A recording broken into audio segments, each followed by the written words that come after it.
Why is it repeating? Okay. Okay. Hello. And welcome everyone to the first ever highly rated. Thank you. Everybody clap, please. Thank you very much. Thank you. I'm excited.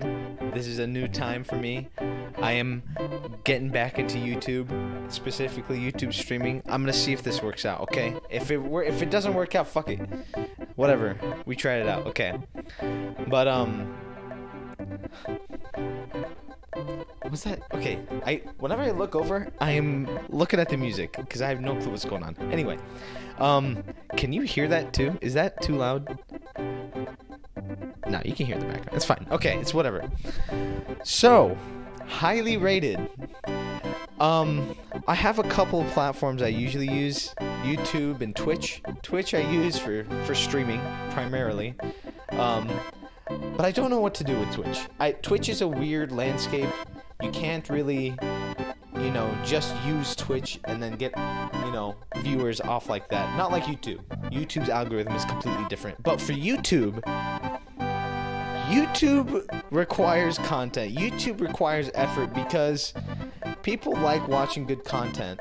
And that's pretty much like the only way you can delve into YouTube unless you're specifically clickbaiting the algorithm. Of course, now I'm not only going to be using this for YouTube. I am live streaming this.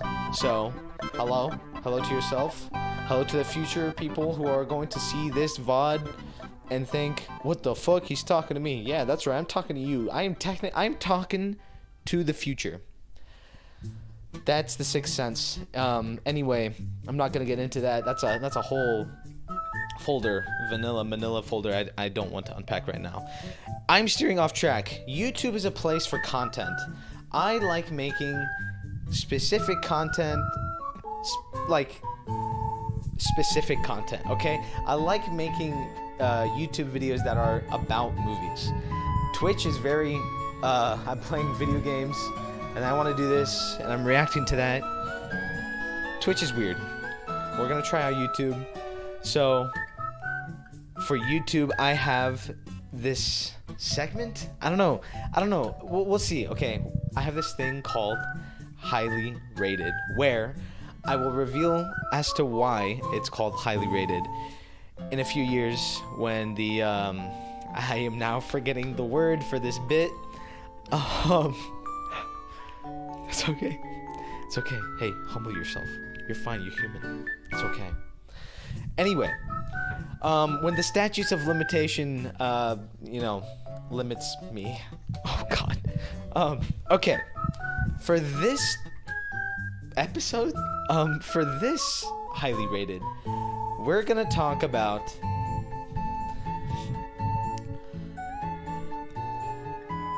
pretend that came out of my mouth. We're talking about the brand new, okay, not brand new. In 2011, there were a new trilogy started for the Apes films. If you don't know Planet of the Apes, very good classic movies. I've only watched the first one, and that one was a really good one. I heard all the rest were pretty bad, so I didn't watch those ones. But the new ones, I started watching the new ones when they came out. And boy, was it a treat to rewatch these movies. I'm telling you, if there's any trilogy to watch, this is a really good one. Lord of the Rings, obviously, that's another thing. That's not even a trilogy. That's Lord of the Rings. Okay, we're not...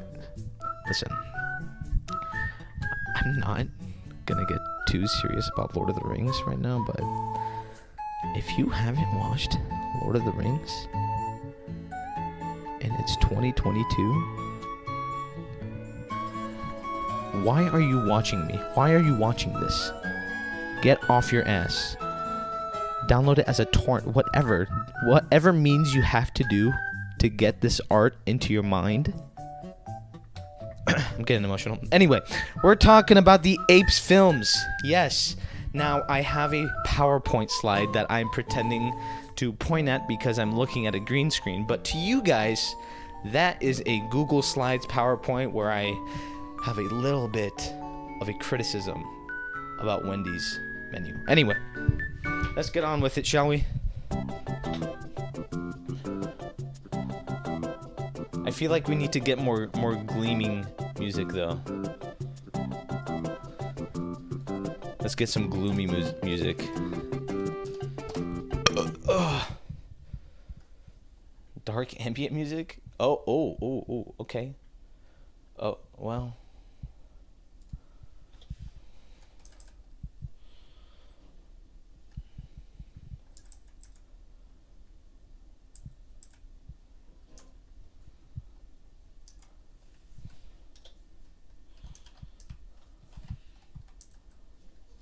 See what this brings us up.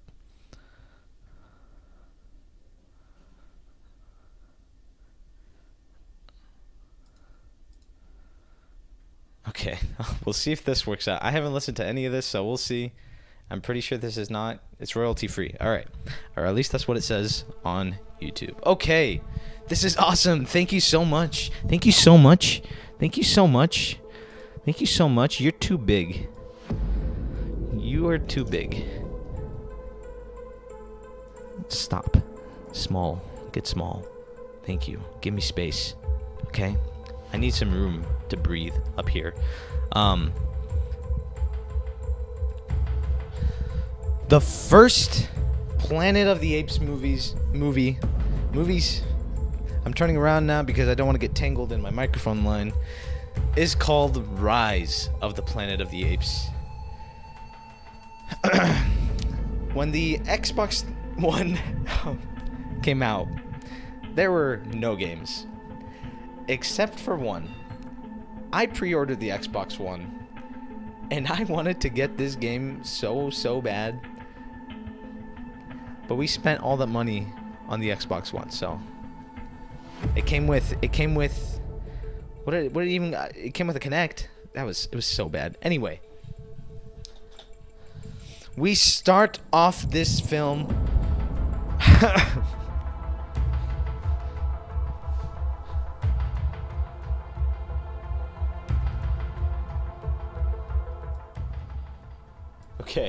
Okay. Should be much quieter now, not as intrusive. It's really not that dramatic. This right here, I'm pointing with my hand, but you can't see it. I'm just realizing this. This right here is Bright Eyes, I believe. Yes.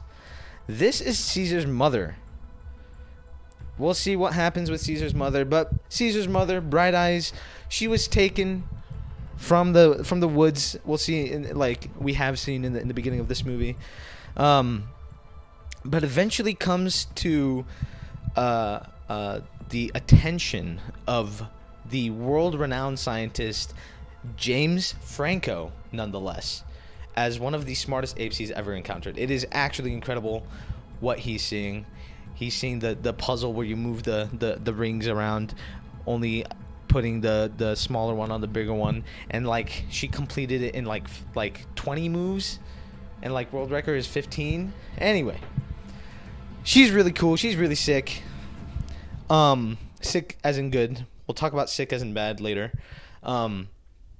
She had a baby. I think it's assumed or implied. That's the only conclusion you can come to, is that she got pregnant when she was taken. I believe they also talk about it, but you don't need a line in there. Just she was pregnant. They caught her. She gave birth. But she gave birth after she was injected with ALZ 112 or 112, whatever it is. This disease or drug, I mean, if it would like to, was administered. That is Jamie Franco in that picture. Yes, this drug was administered to Bright Eyes, and it, gives this kind of glimmer in her eyes, like green specks. I think he says specifically. However, this is also a really, really tough part of CGI. We'll talk about mocap and stuff later, but easily one of the most difficult things to project in CGI is the eyes and like how it compares to the face. This is not my word. I'm not a CGI guy, but I watched a couple videos on this, so maybe I can talk about a thing or two. I don't know. Bright Eyes was a good ape. She was very good. She was very nice. But when it came to it, she had to protect her baby, and one thing led to another. She attacked one of the people. She managed to escape, and as she's escaping, just trying to draw attention away from her baby, she manages to I'm pretty sure this is called a contrivance.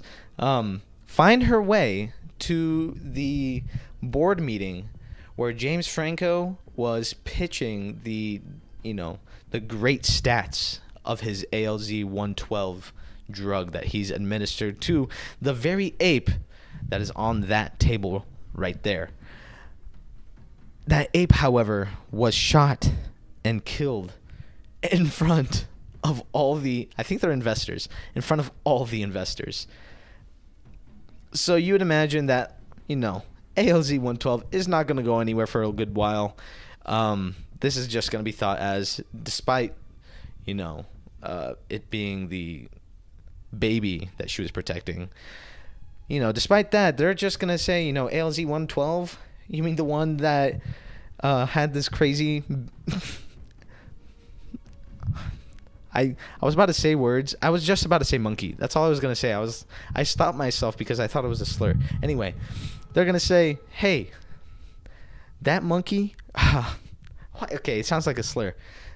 That ape that crashed the glass, crashed the meeting, fucked up the meeting, that's the one that was fucked up on these drugs, and you want us to keep continuing that? Frick no.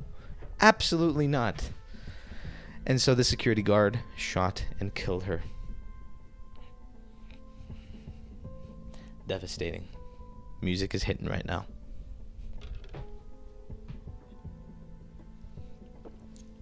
But what happened to the baby? What happened? That's not the baby. Okay. Well, somebody had to take the baby. And as we walk in to James Franco's house alongside him, we see his father. And we see he has Alzheimer's. And what does ALZ 112 treat? Alzheimer's. Oh, shit. Goddamn. That's what he's doing this for. Well, one of the first things that we see of his father is him trying to play the piano. Really, really tragic, actually. But we'll see why. It'll get better later on. We return to the piano, the one beautiful piano. I specifically really like this shot. I'm going to make this bigger.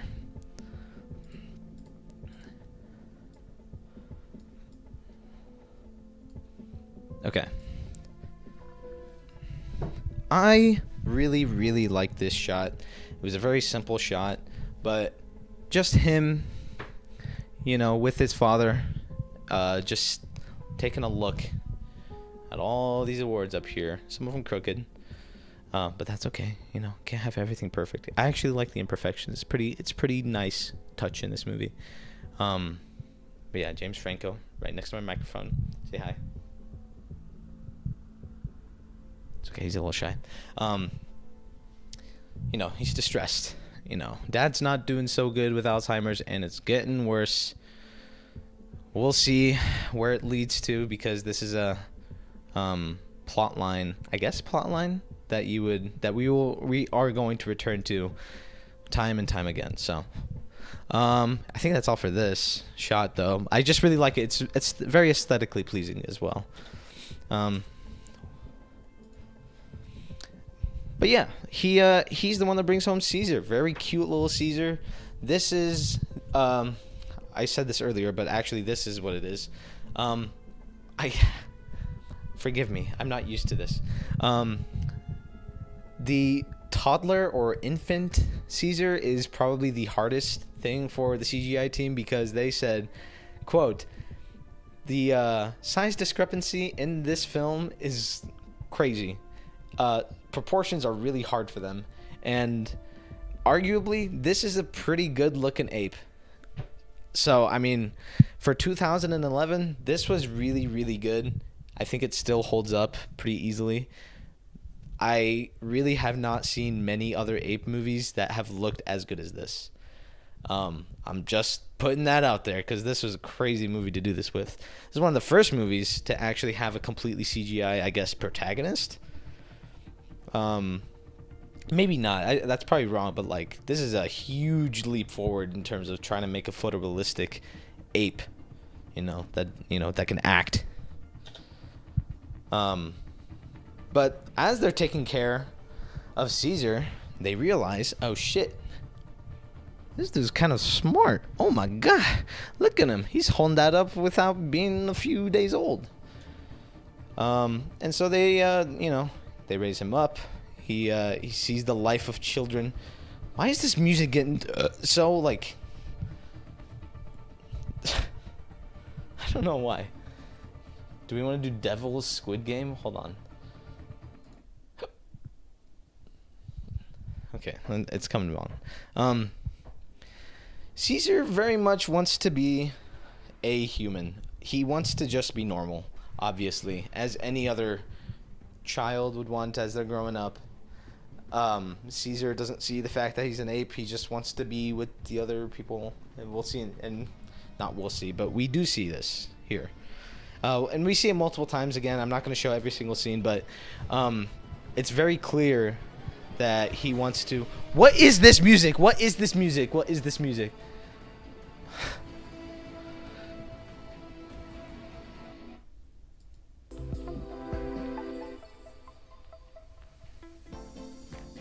Okay, this is... We're gonna live with this, okay?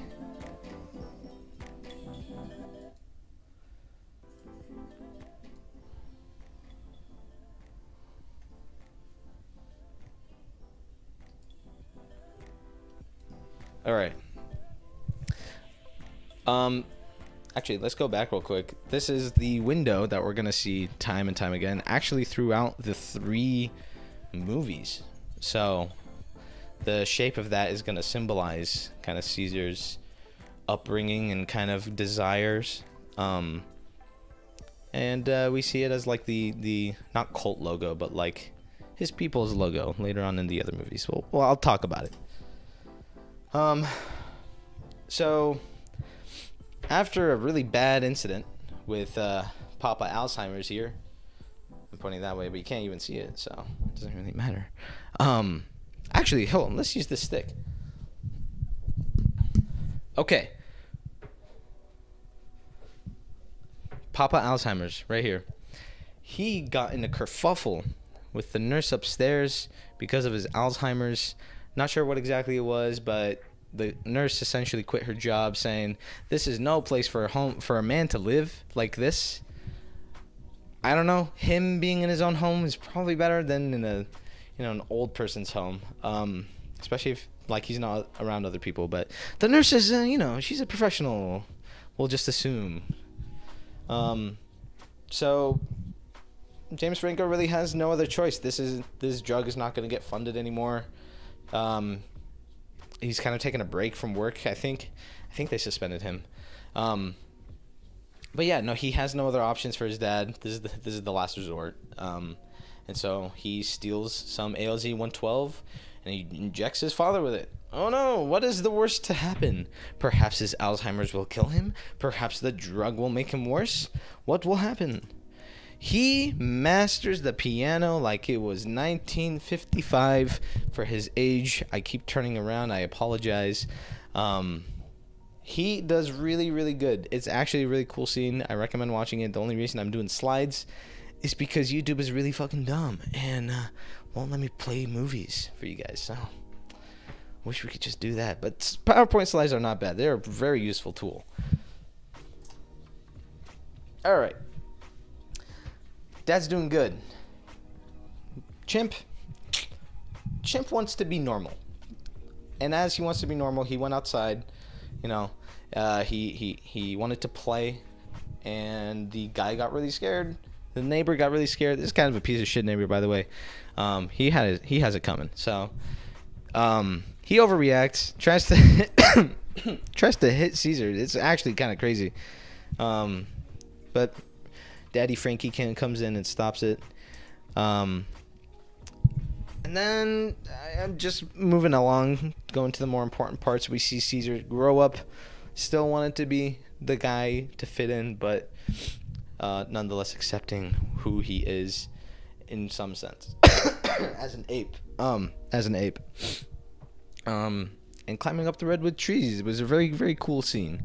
It's a very, very neat shot as well.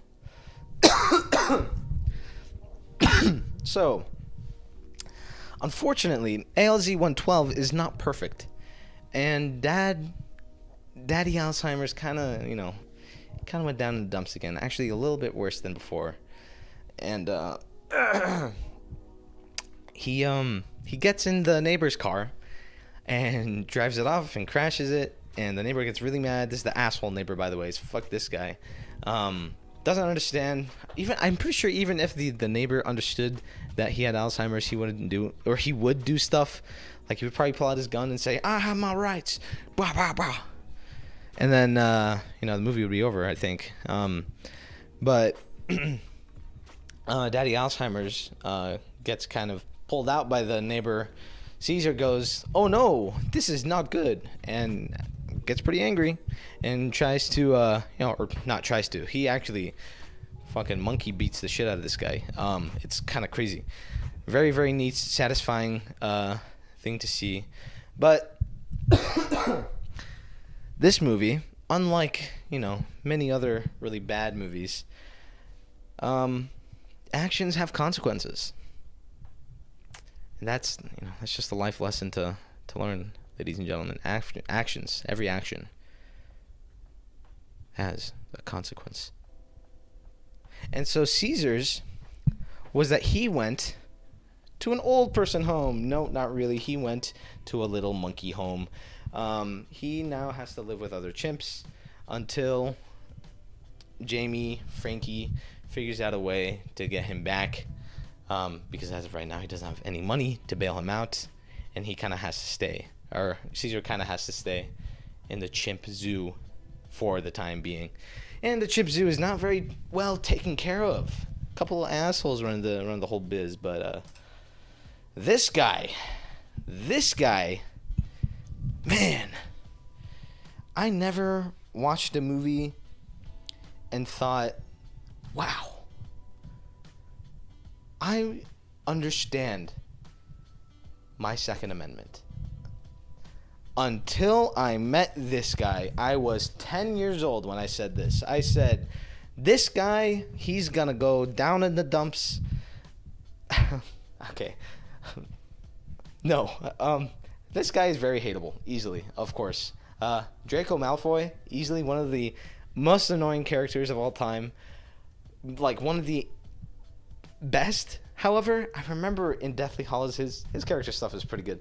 But, Draco Malfoy is already hated enough by me. Having him come back as the mega asshole is inflaming when I was 10 years old. And it still is. It's very nostalgic. Very nostalgic movie. I'm glad I rewatched it because I hate this guy. But no, he is also characterized as a complete and utter asshole. He washes down the chimps whenever he wants. That sounds incredibly sexual, but it's actually with a fire hose, so it hurts. Yes, this is the same fire hoses that peels off your skin, ladies and gentlemen, so I can't even imagine what it does to an ape. Apes are pretty... Well, I mean, maybe apes are stronger. Actually, that's something that they do in this movie. Very much better than Twitch Little Monkey Home. My little monkey home is your little monkey home, okay? As the Mexicans say. While this is happening... ALZ-112 is stopped, but returns for more trials, specifically just redoing trials, right? Kubo. I'm thinking of another movie. Man, there's a lot of four-lettered names that starts with a K.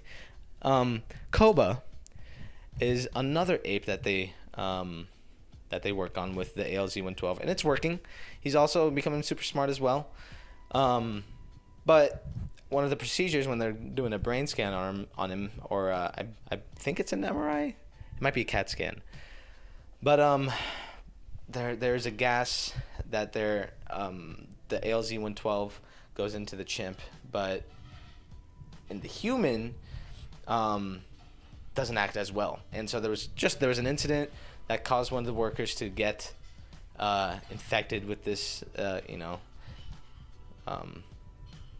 I keep thinking disease, and I'm trying to find out the word. This vaccine? Is it a vaccine? Technically. Okay, whatever. This shot. And he breathes it in, and it's affecting him way worse than the chimp. In fact, this shot is the beginning of what is going to be known as the simian flu. Ooh, the simian flu is very dangerous, yes sir. Not very good. Not very good at all. Let's move on. So, Daddy Frankie comes back and is just worried about the safety of Caesar.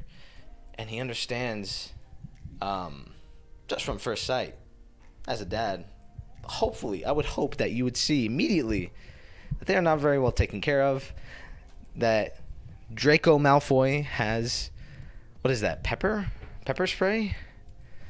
I think it's a taser. It's a taser, and he's very unsure about this, and he's like, fuck this, give him back to me. And he's like, nah, fam, we can't do that, bro.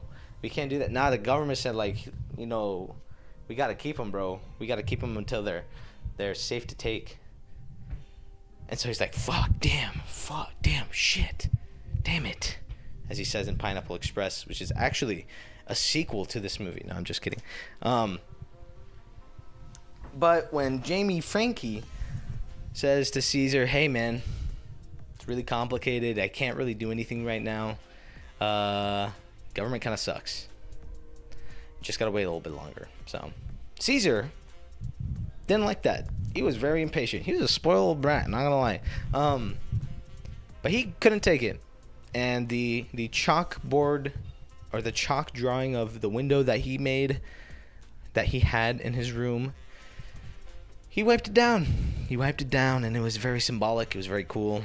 Yeah, he's kind of like, fuck them. They hate me. Very teenager-esque reaction, but that's normal. He is about that age, so he doesn't understand the world right now. That's all. But that's something he's gonna learn about more and more as we go on. This is just a shot of his ingenuity as he's trying to escape the jail. Very cool. A lot of twine and sharp stuff to make a little key.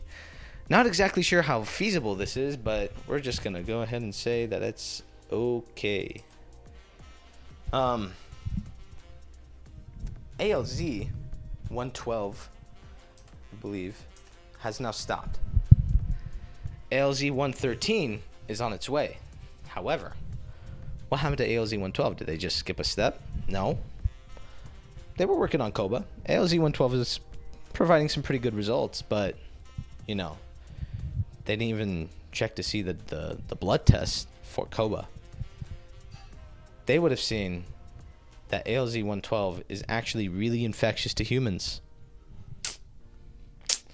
But ALZ 113 is now on the table because this black guy wants money. He has no character. He's literally just corporate. He's just corporation guy. He's just I want money guy. There really is. That's kind of an issue with this movie. Characterization is kind of lackluster with characters, but like there's a love interest in this movie. She is completely forgettable.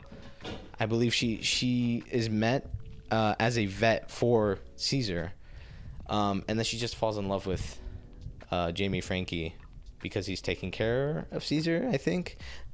Odd, but you know he had a love, so I don't think they really covered much other than that for her. But yeah, no, he's like Jamie Frankie's like, no, we got to do more testing for 112. What the heck? Black corporate guys like, nah, fam. He doesn't speak like that. I'm just, nah, fam is something that I say. Anyway, James Franco now has the ability to get Caesar back. Caesar says no. Oh no, what happened? What did we miss? Well, during the time Caesar was in jail. Let's try that again. Well, during the time that Caesar was in monkey prison, that's not better. He understood the trials and tribulations that all the other chimps were going through, especially Maurice. He is an orangutan that we get to meet midway through the movie, and he's a very cool guy, and I like him in all the movies, and he's probably one of my favorite characters easily, and he's cool, and I like him, and he's cuddly.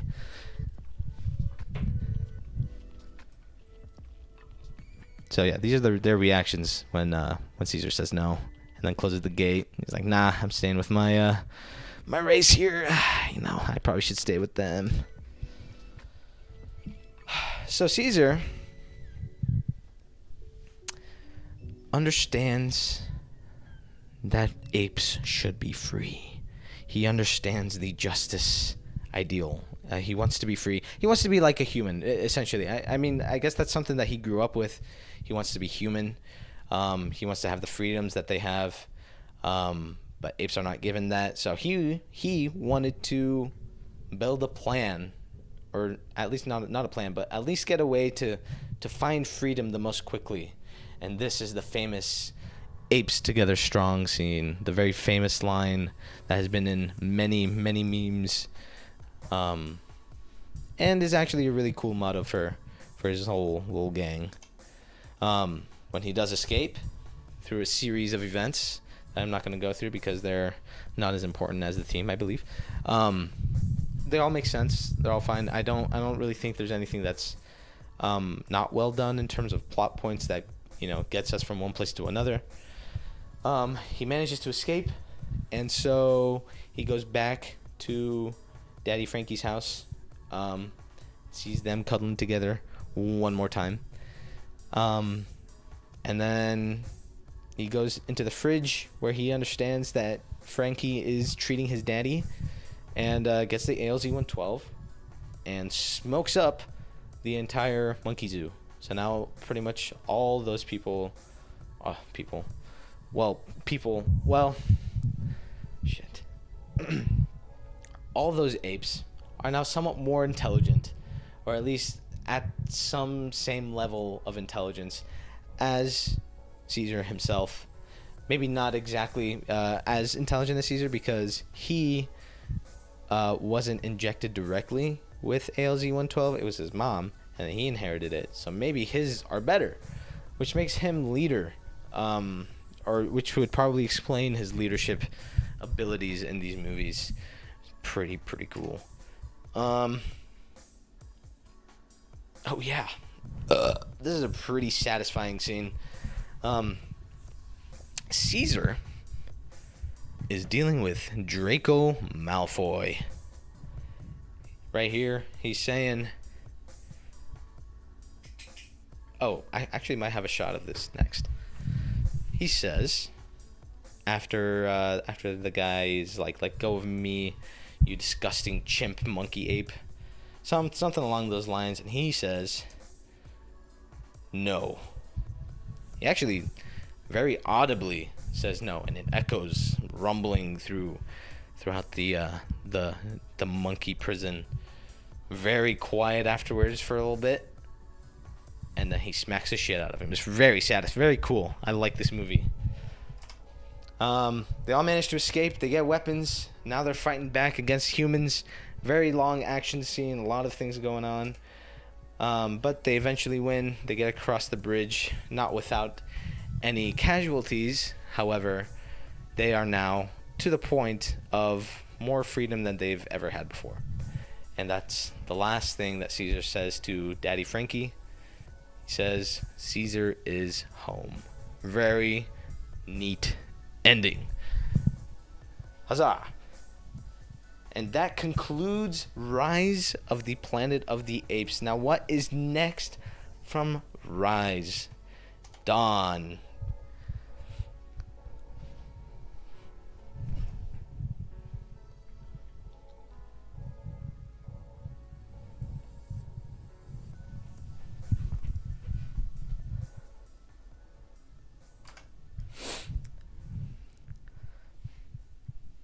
This is the first shot of the movie. This it's zooming out, so we get a really, really up close shot of Caesar, and then it kind of goes out like this, and you see his war paint, and you see how detailed he is as a CGI monkey or ape. I'm sorry, Caesar. Please forgive me if you're real. I really, really, really dig the like primitive aspect to these apes, because it really shows how incredibly strong they are despite how limited they are in technology, right? Like, their capabilities are much more than that of a human at their primitive level. Could you imagine them at their highest intelligence? This shit was really sick. The first scene is just them hunting, but not without purpose, as the hunt's purpose in the film, as a writer, towards the end of the hunting scene, they get attacked by a grizzly bear, and Caesar gets, kind of messed up, and then Koba saves him. Koba was the monkey that... I keep saying monkey. I'm sorry. Ape. Koba was the ape that they had treated after Caesar, or not Caesar, after Caesar's mother. Koba is also smart, and he's the one that saved Caesar in this scene. But Caesar was trying to save his son. Now, I don't understand what his son's name is, because they keep saying son instead of like an actual name. I don't actually know the name of the son. I just keep referencing him as Caesar's son. Let me get my notes out here too. I have quite a few notes for this movie. No, I don't, but we'll get through them. Caesar's son really does not like failure. He does not like the feeling of failure. Very ashamed by it. He doesn't like getting lectures from his dad saying, you got to do this and that. I have to show you this and that. Caesar is very smart. His wisdom is going to be passed along one way or another, and it has to be through his son. And his son... Oh, wait. His son's name is Blue Eyes. His son's name is Blue Eyes.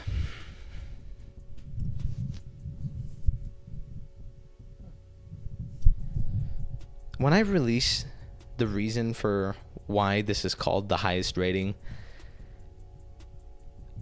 you're going to understand why I'm surprised that I just now remember that. Anyway, Um, it has been 10 years since Rise of the Planet of the Apes. It's been 2 years since they had seen humans. Humans have been so affected by the simian flu that it has eradicated almost all humans. It's like, it is that drastic. However, not all humans, as we'll see, is the one of the plot points of this movie. We get to see Maurice having a passion to teach, as he is more wise than he is strong.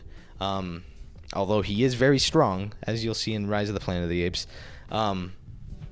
He has a huge passion for teaching little monklets like him. Sorry, you're not monkeys, you're apes.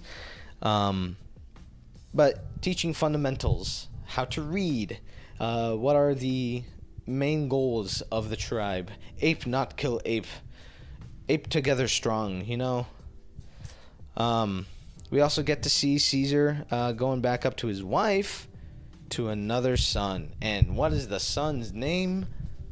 Cornelius. If that doesn't ring a bell, Cornelius was one of the main antagonists. I guess he's an antagonist of the classic movie, the classic Planet of the Apes movie. Cornelius, I believe, was the head general. I'm not sure, but Cornelius is one of the main characters, main apes of that movie. I'm not sure why he gave this son such a cool name. Cornelius is such a sick name, like after Caesar too, and then his other son's name is Blue Eyes. Like, really? Could you imagine a black person being called Black Guy? Black Skin. That's his name. Oh my god. Anyway, it's not even the same. It's not the same. It's not the same. It's not. Blue Eyes is probably super uncommon. Let me take this back. I'm sorry, guys. I'm sorry. Blue Eyes is probably an uncommon trait in chimps. But because Blue Eyes got the ALZ 112 thing passed down from his father, probably means he's smart, which is a good way of, showing his intelligence. Blue Eyes will only come to him. Kind of a good name. Okay. Huh? No, who said that? Huh? Blue Eyes and his friend Ash go down into the woods after, he was kind of ashamed of, losing against the grizzly. Ash actually says in this, a little bit in the scene, bro, I never would have let that grizzly get hung up on me. I never would have let that happen. I almost had his ass. Blue Eyes shut up. I think one of the things you'll notice in this movie is that Blue Eyes understands that his dad is correct and just doesn't want to accept it. We'll see why as later on, as well as we go through the plot. But when surrounded, the humans that have come up upon Ash and Blue Eyes. Also, I forgot about this. The human shot Ash, but I don't believe Ash dies. No, he does not die. But Ash gets grazed by the bullet, and I think his Rocket, who's his dad, Rocket gets very angry, and so does Caesar, as we can see in this, this shot right here. He yells out of the top of his lungs and echoing throughout the redwoods, "Go!" And they all scurry off. But there is one guy in the group of humans that's like, "Hey, put your guns down. We mean peace." He's the good guy in this relationship. And so as the apes talk about what they should do next, because there are humans that they had not understood and had been alive for 2 years, there are humans billowing in San Francisco. Caesar thinks it's not a good idea to go to war.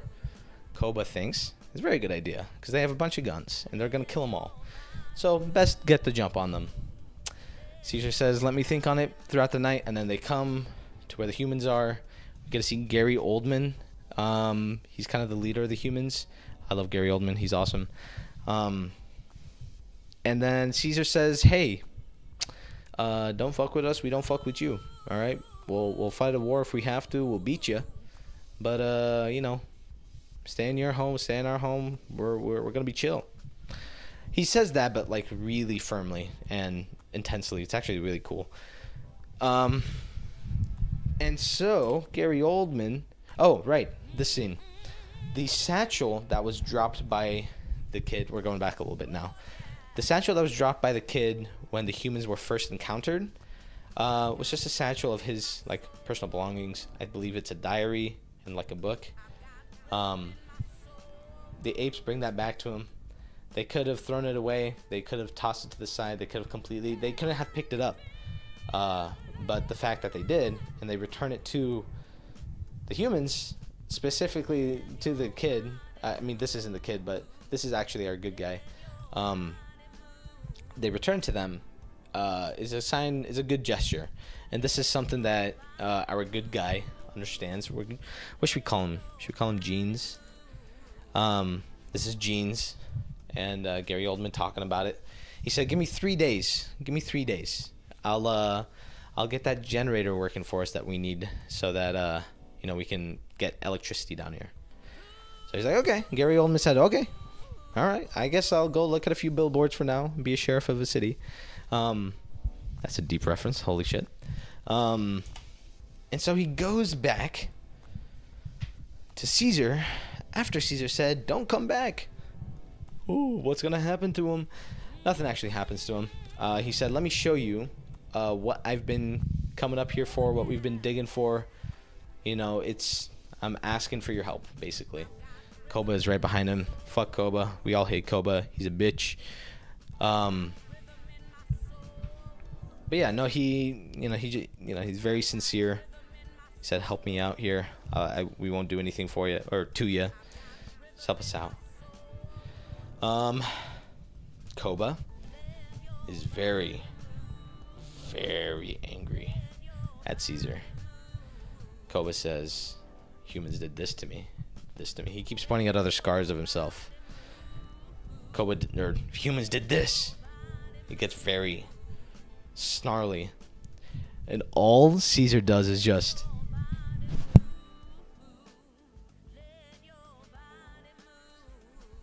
that's all he does. He just stands up on his ass. The music, oh my god, the music in these movies are so good. This movie,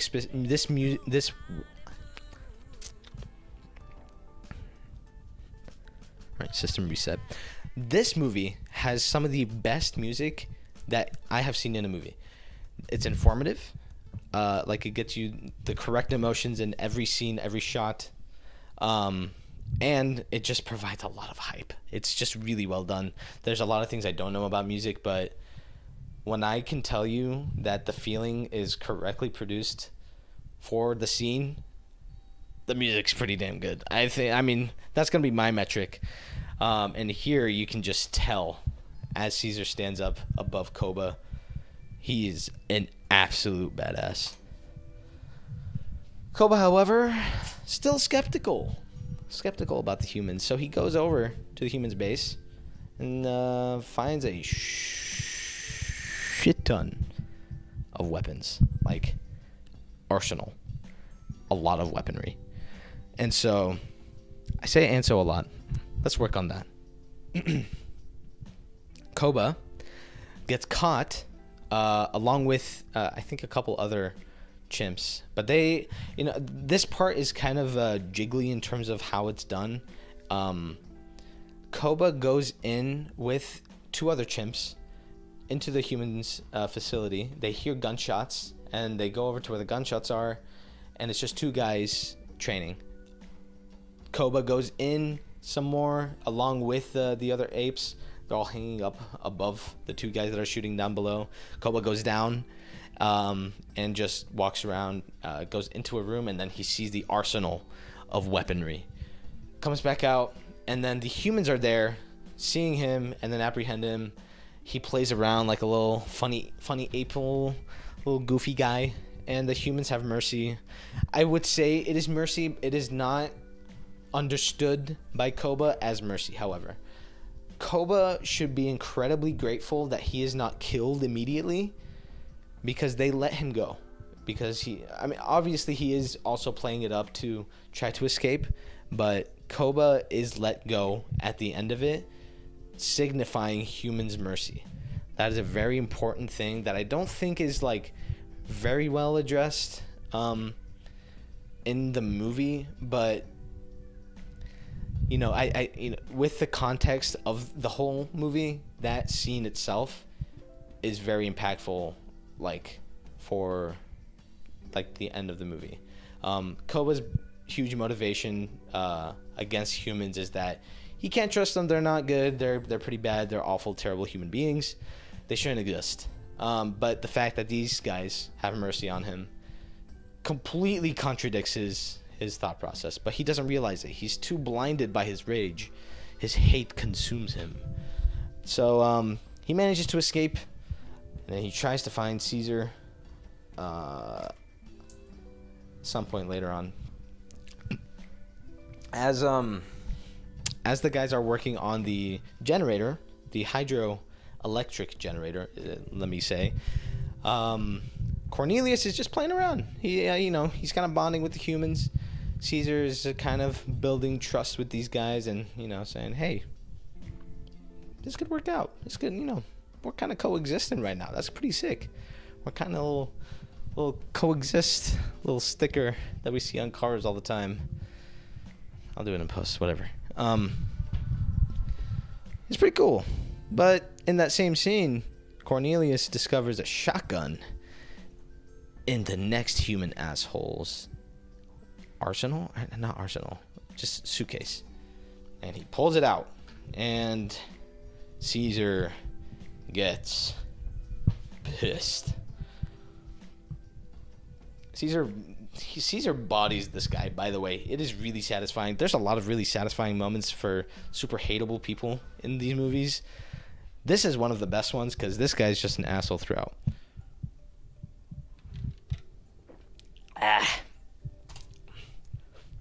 Caesar got really mad. This is kind of a bad shot. I was kind of like quickly going through the movie so I can, just pick off screen grabs, but this one makes him look more like a monkey than a chimp, which is insulting to Caesar. But he got really mad to the point where he yelled, "Human, leave now." Very intense. Like I said, music also helps, so watch the movies. This is my highly rating. And so he goes back crying, heartbroken that the humans are not to be trusted. And also, his wife is now sick, kind of messed up because chimps don't have medicine. They're kind of, as primitive as they are and strong, they have some cons for how limited their intelligence is. But humans offer to help. Caesar has to turn it down for his own sake of beliefs, so he cannot be hypocritical. And refuses service. I do not trust you. This is it's kind of a bad time to say, hey, we can put some drugs in you, girl. Koba seeks out Caesar. Koba want to see Caesar. I want to see Caesar. That's basically how he says it. Sign me up for the movies, Matt Reeves. I'm out there for you. Anyway, Koba does not even tell Caesar about what he found.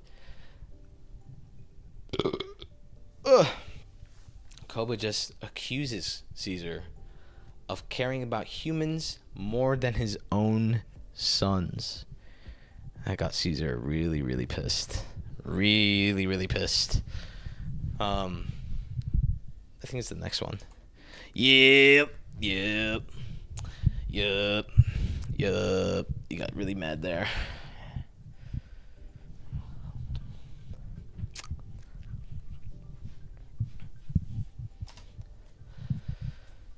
He got so mad, he almost killed Koba. He got so mad, he almost killed Koba. He got lucky, though, because he reminded himself, hey, Ape, do not kill ape. He's actually so convinced by the fact that apes are better than humans, to the point where he will not allow himself to kill another ape because of their better morals, intelligence, yada yada, going so on and so forth.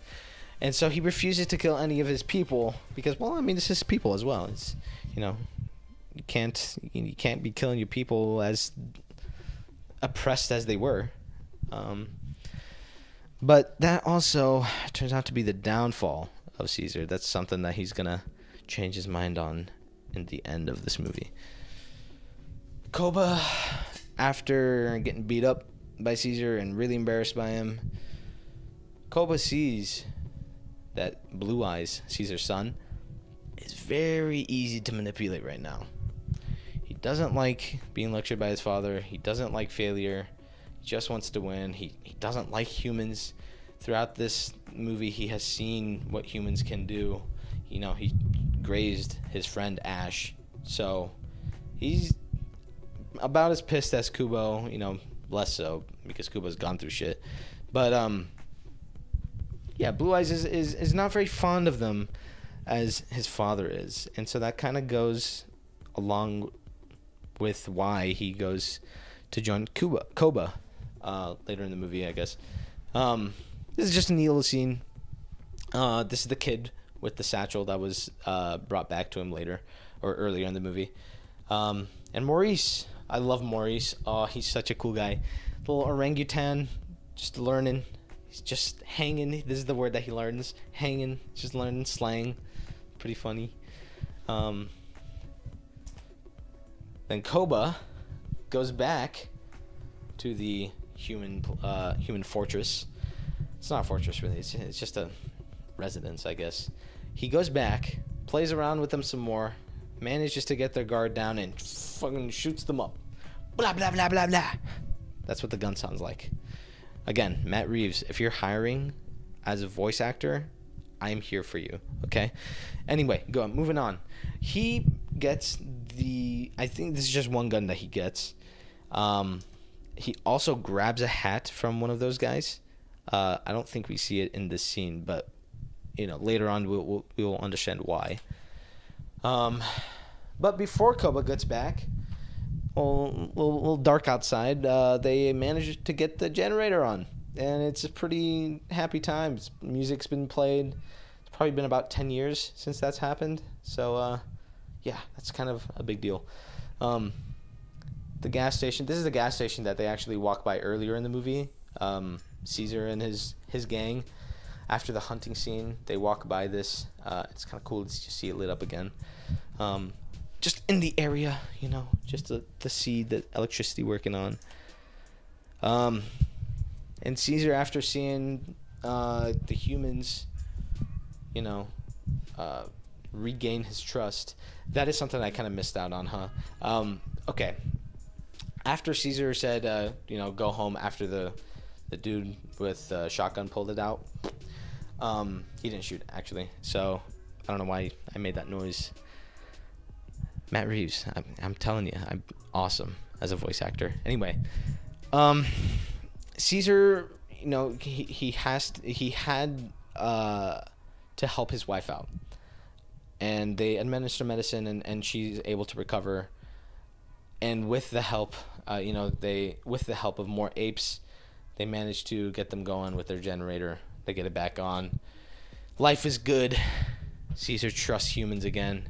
Things are pretty hopeful on the horizon. It is a dawn of a new civilization of chimps.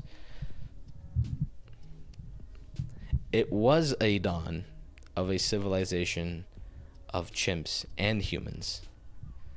But we'll see why that doesn't come to fruition. Koba gets back to the tribe with his gun that he stole and the hat that he took. And he points this up. We're in Caesar's point of view right now.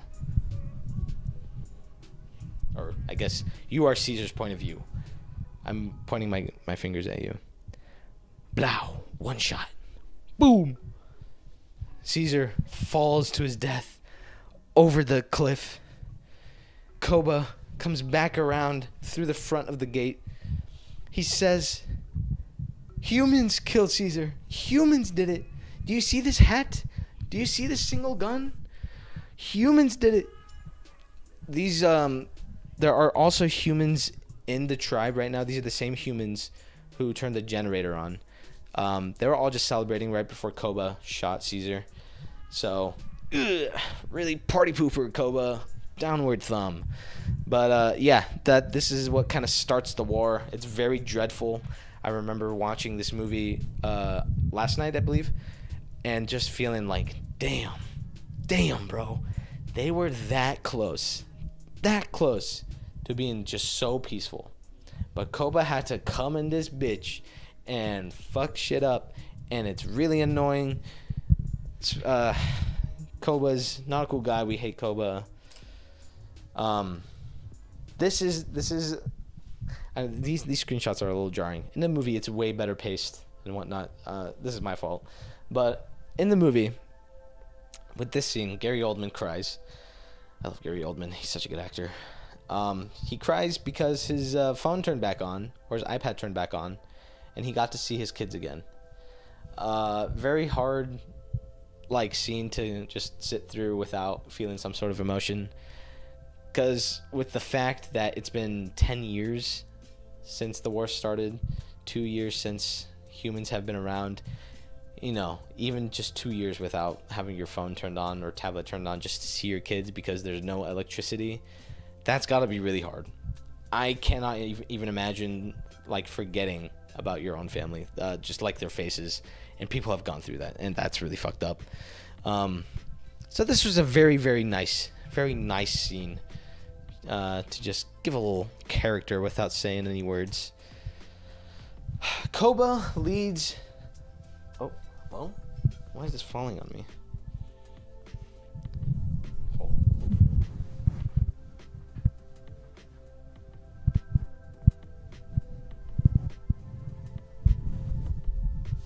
Koba leads the chimps to war. I don't know why I said it so enthusiastically. Koba led the chimps to war with the humans. The humans that they found in San Francisco living in the same general area. They all shoot him up. And they grab weapons from their arsenal. And they fuck them all up. And it's kind of a bloodbath, really. It's really, yikes. On both sides, actually. It's a very hard time for Blue Eyes. Because he's seeing all his people die, and he is seeing a decision that he had to go along with because he has gone along with Koba and against Caesar to see absolute bloodshed and a lot of failure for his tribe. It's kind of, it's sad, hard to see, but we see Caesar's alive. The humans who fixed up the generator, they go down to find Caesar, and they see him. He's like, damn. Fuck. It was Koba, bro. Shit. That guy shot me. It was an ape who started this war. And the humans were like, what? What'd you say? Huh? We gotta get you going. Because single-handedly, if he shows up in front of the apes, they should stop. Because it's Caesar. Caesar is alive. And as soon as the fact that that Caesar, who has knowledge of who shot him, it's just the catharsis that everybody at the same time of seeing Caesar still be alive is like, I can't wait for him to spill the beans. Okay. Yeah, so Koba is kind of a messed up guy. He's not a very good leader, so to speak. He violates the ape don't kill ape rule pretty violently. This is Ash. You're seeing fall down. Yeah, he was the one that was grazed by the bullet. This is Rocket's son. Ash dies. Koba throws him off because Ash questioned Koba. Koba actually... I'm surprised I didn't put the screenshot in. Koba demanded killing an interracial couple Koba is super, super racist. And demanding Ash and or Blue Eyes to shoot them. They're unarmed. They are begging for their lives, crying. And Ash doesn't do it. And so what does Koba do? He grabs him, pulls him up by the hair, and throws him off like Sparta. Some poetic ass shit right there. Not really. He really just throws him off. Yeah, it's kind of like an overthrowing stance, isn't it? I look that way. I'm sorry, my screen is that way, so can't help it. I'll fix it. But yeah, Koba manages to, gather humans, and just kind of chills up on this flag real quick, seeing that these humans are being enslaved. Like, now this is chimp freedom. It's kind of a cool shot, especially this next one. It's a really cool one. I don't know why that guy's throwing up the Nazi sign, but very, very neat little aesthetic little shot. Koba also jails up Maurice, and I think that's also Rocket in the back there too. Yeah, we're too loyal to your father. He wouldn't have allowed this. Koba's like, I guess I'm not gonna kill you. I'm not sure why Koba doesn't kill them. I feel like this is against Koba's character to not kill him instead of just imprisoning them. Because Koba would kill. Pretty blatantly.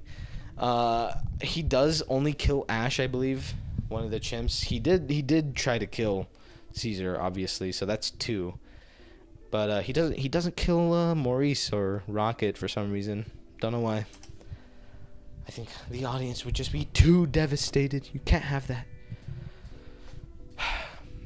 So, Blue Eyes manages to find the human, and they go together back up to Caesar. This is Caesar's old home, by the way.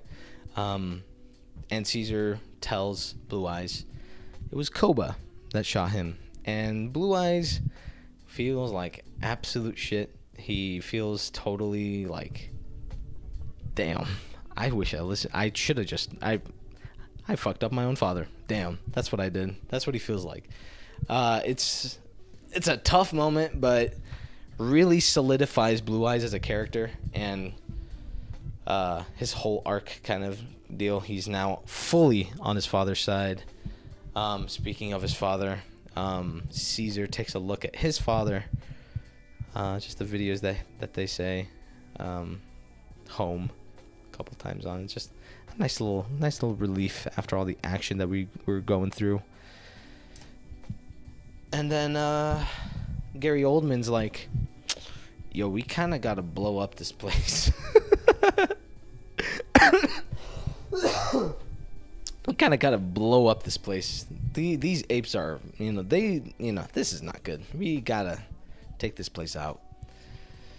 And so good guys like, hold on, you gotta wait till the good chimps are out of here. And Caesar manages to go back and fight Koba. Oh, this is such a good fight. Not only is the fight good in terms of punching, kicking, and stuff, but their dialogue, interaction, really good stuff. Just really, really good stuff. Kill ape. Koba fight for Koba. Koba in the beginning was like, apes follow me now. Caesar is gone. Apes will fight for Koba. Koba weak, says Caesar. Koba says, Caesar. Oh, wait, shit. Fuck, I fucked it up. Hold on, let's try this again. Koba says to Caesar, you're weak. Caesar says, you're weaker. And so then they go all out and they fight each other, and it gets grimy and bloody. But at the end, when Koba says, ape, don't kill ape, as he's hanging off the cliff, Caesar takes his hand. You can't even see my hand doing this. Caesar takes his hand and says, You are not ape. Oh, so good. So good. The old monkey bitch, fuck you. Anyway, he dies. Actually, really brutal death. He falls down this. He falls down this thing, swings on that line under him, and then hits the metal piece. And then that metal piece folds on top of him, and then he falls like 50 stories to the ground. It is a crazy like way to die, honestly. But he's dead for sure. Caesar has one last moment with Jeans. I didn't mention Jeans a lot in this movie. That's something I kind of have an issue with. He's not very memorable. I'm not sure what his character is aside from very nice guy who understands chimps, who is very for their freedom, their own kind of deal, their own home. Good guy, consistent good guy. He also has a love interest.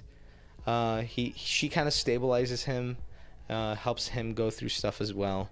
She's cool, and then his son is also there, and his son's interactions with the apes are nice. But other than that, they're all kind of serving each other, rather than being their own selves with their own interests and motivations and stuff. Not to say that that's inherently a bad thing, but I would say on a scale of quality rating, it gets more complicated. It's kind of like a gray area in terms of how they are related to each other. With the wife, I'm not sure if it's a wife, but the girlfriend and Jeans, their relationship is mutual, like they're love interests, but they help each other out, but there's no like sense of self, if that makes any sense. There's no I'm doing this and I'm doing this, I have these motivations. It's more just like I'm with you, we're all helping each other out, and it's not a bad thing necessarily to say, but I would like to see, in my quality assessment of movies, I would think that people who have their own motivations to do things in the plot, is ultimately a better characterization of the character. If the wife/girlfriend was like, I'm helping you out because of this and this, or just some way to imply like, this is why I'm helping you out, this is why I did this is why I did that, this is why we are together and going for this kind of stuff, this is my past. Ultimately that is a better like characterization. However, we're forgetting that this is not a humans movie. This is a chimp movie. Okay, so this is all forgivable. This is actually like more than you could ask for, because there is dialogue where they are just consistent. Can't have everybody be a main character in your movie. So humans aren't like, apes are far more memorable in these movies for good reason. Anyway, moving on. So they managed to, or he manages to kill Kubo. They escaped the explosions that Gary Oldman did, and he killed himself. So he killed quite a few humans. Actually, what happens to the humans? I'm pretty sure he just blows them up. Don't quote me on that. I would have to rewatch that part. Those humans don't come back, from what I remember. Chimps do save the humans. There's a good amount of chimps that help humans get out and escape, but I don't think all of them do. Yeah, that's just something I wish I wrote down notes on. Damn. Rip. Anyway, Caesar kind of not worshipped, but like respected as the big leader in this cool little pyramid scheme. Anyway, the third movie. This is War of the Planet of the Apes, and there's a reason Jack Black is up on my screen. If you don't get it, you are a pleb. Go watch School of Rock. One of the first scenes. I'm sorry, these screenshots are so bad sometimes. First shot that we see. Actually, let's take a quick little drink break. let's go back to Jack Black. We'll just chill with Jack Black for a second, huh? How you doing, Jack? You enjoying this? Enjoying this time? I'm enjoying this time. What about you? Uh-huh. Uh-huh. Yeah. Well, that's okay, Jack. You don't have to say everything all at once. All right. War for the Planet of the Apes, should I say. Apparently it's really hard for people to say War for the Planet of the Apes, but it's not. It's not. It's just not. It's not. It's grammar, bro. Speak good. So this symbol we'll see on chimps called donkeys. This alpha, I think alpha, was it alpha omega? Yeah, that's an alpha omega symbol. This is a group of humans with this alpha omega symbol. I forgot what their faction is called. I thought they were called donkeys, but apparently it's just the gorilla that has the donkey name behind him. Let's see.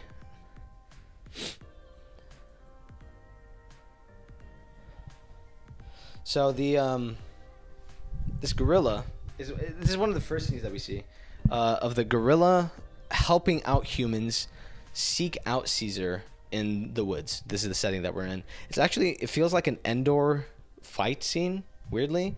With also the intro credit roll, not credit roll, the intro credit card, like title cards, to kind of introduce what's been going on between the years. Very, very Star Wars A New Hope-esque.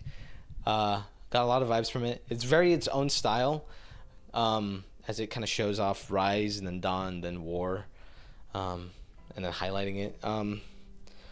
It is very much its own style, but it gives off the same information that would be kind of displayed in the other Star Wars movies, the old Star Wars movies to be specific, because between these movies there are more general things that happen, and then there's the, like, well, for example, one of the things they say is the humans try to seek out Caesar, who has been in the woods. It's the last thing that they know. So gets us started off, gets us going, and then we see Donkey here. Very cool character, by the way. We'll talk about him throughout the movie. Caesar manages to capture 3 humans and that donkey as prisoners of war. The humans they see Caesar, and one of them is like, holy shit, you're real. We've been trying to find you, dude. Like we've been trying to find you to, like, kill you. You're kind of scary. Like, you started this war and shit. This is bad. Why'd you do this? Caesar says, I did not start this war.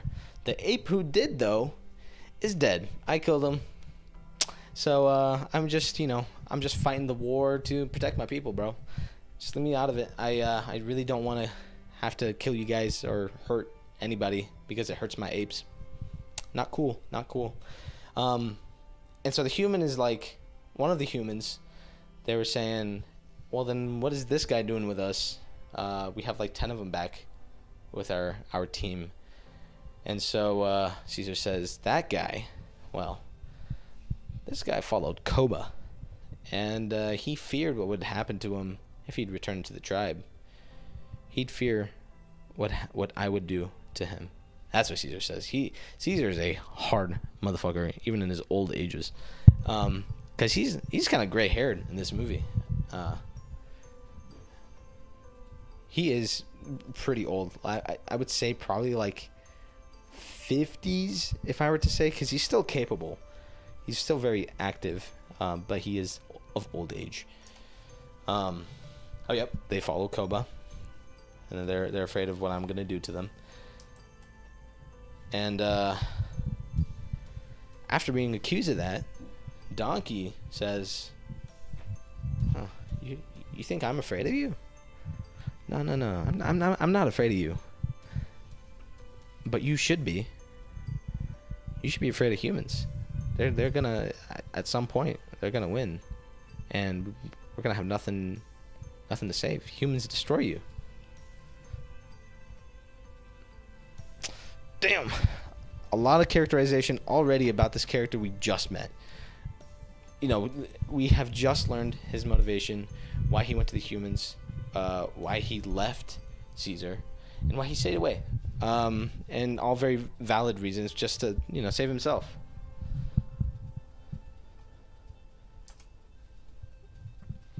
Caesar is still haunted by Koba. Actually, his whole entire tribe is still haunted by Koba, as Caesar sees himself.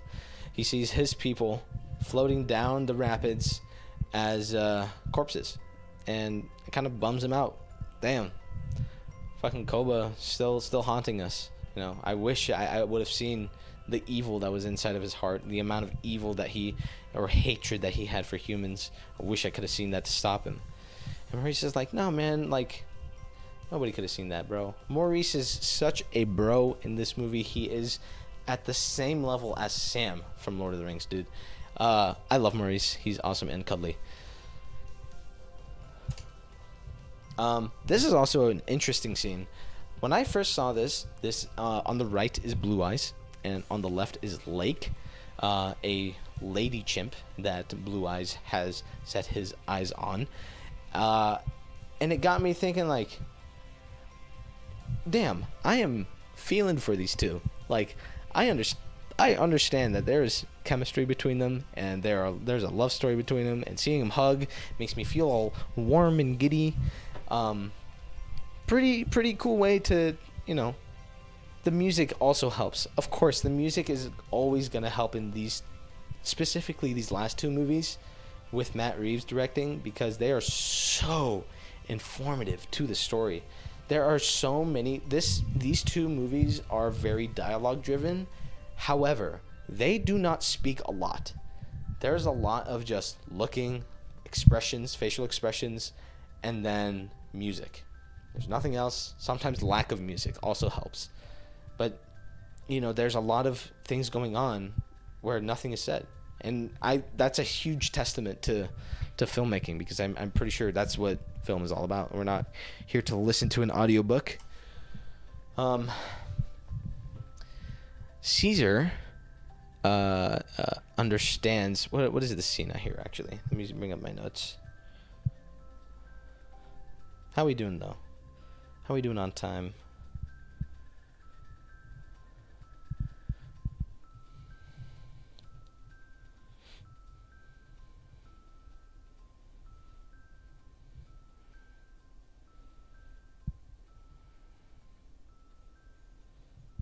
How am I getting giddy about the son's relationship? All right.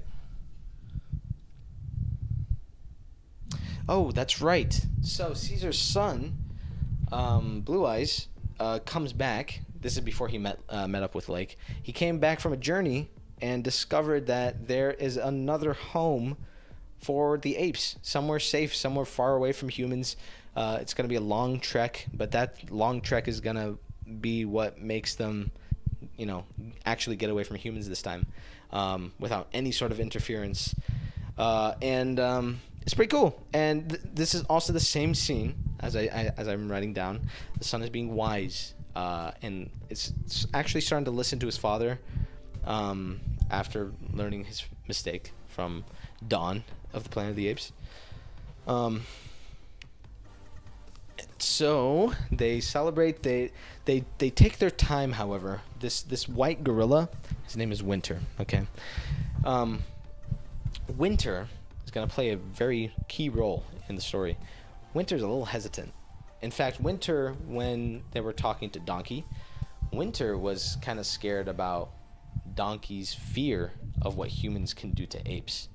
Winter was a little skeptical about whether or not he can survive as an ape. So Winter, begging, okay, maybe not begging, but he implores to quickly get going to this new home that they're going to. But Caesar's son, Blue Eyes, being more wise than he was before, he's like, no, we gotta be patient. We're still looking. We have to get this right. And so Winter's like, damn, okay, I guess we gotta wait. Everybody during their good old apes together strong move there. Cool symbol. And then comes the end of the night. Everybody's tucked in bed, asleep. Is it raining? No, it's not raining, but Caesar's home is behind a waterfall. Pretty like cool location. Actually, the entire like village is just set in a cool cave. Just very neat, and just the setting on how these buildings are built for these apes and their homes, their beds, pretty neat. Caesar gets out of bed though, and he sees a line behind the waterfall. He manages to reach out and grab the line, and he sees that he's in danger, and his people are in danger. I'll get back to that picture in a second, but there are essentially what is the equivalent of a SEAL Team 6. Okay, probably not SEAL Team 6, but they are very much going after that atmosphere with their laser guns. It's not laser guns, but like their laser sights on their guns, which are actually really incredibly visible and is really not a good idea for nighttime. I'm also not sure why, but they rappel down in front of the waterfall. I'm not entirely sure why. I guess it's an escape route, but if that line was there in the first place and that's placed there for an escape route, why is that not the entrance route? You see what I mean? They like the enemy does not find him at that level that Caesar's at right now, like grabbing that line. I'm not sure why. There's a couple things that are not very well done. I don't think, unless like I have no clue about what SEAL Team 6 does in terms of grappling and such. I'm not sure why they would place the rappel there, but yeah, Caesar goes after them. He gets his gang. They chase after him. They get a couple of them, and I think they kill a couple of them. But Blue Eyes, protecting his mother, manages to kill one. But right behind him is a little green laser. Just kind of it trickles up his leg and then hits his back. We don't hear the gunshot or anything. We just see Caesar's reaction to Blue Eyes and his mother right next to each other, shot, killed, dead. And Caesar sees that as the colonel is grabbing his, or not exactly at the same time, but the colonel also reaching out into the waterfall. Cool little parallel there. The colonel is reaching out for the rappel to escape, and Caesar catches him, and they're both looking each other in the eyes. A good few seconds too. There's a lot, just intensity there, because this colonel is pretty much the Caesar of humans, and like the opposite of morals, or not the opposite of morals. We will understand his morals later, and it's very good, very well done, but his ideas is completely against what Caesar would go for, right? So it's kind of a cool scene, seeing their intensity just build up in between them. And this is Caesar's reaction after seeing his wife and son dead, shot, killed on the ground. Very, very angry. I might make this my profile picture, because making people angry as my profile picture has been a thing of mine as of recent, and it's very fun. And I like seeing very good acting, especially when it comes to mocap. This is very, very complicated CGI. To be able to get this kind of expression out of a chimp, kind of incredible. You can even see like the eyes reddening up, like the eye bags, not even the eyes, but just, full of blood, ready to go. After, he couldn't get the colonel, not yet. Cornelius comes out, his youngest son, his only son now, hiding. Cornelius goes up to Caesar, hugs him, and Caesar has something left to live for. At least his entire family isn't dead, and he's very, very grateful for that in that shot. All right, what's up next?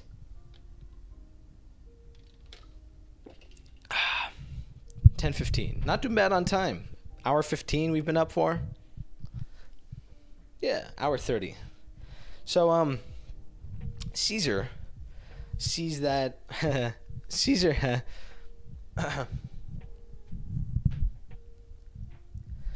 Caesar wants to get some revenge. He hands off Cornelius to Lake, and everybody in the tribe are on their way to the new home's location. As Blue Eyes is, well, I forgot Blue Eyes is dead. Who is exactly leading?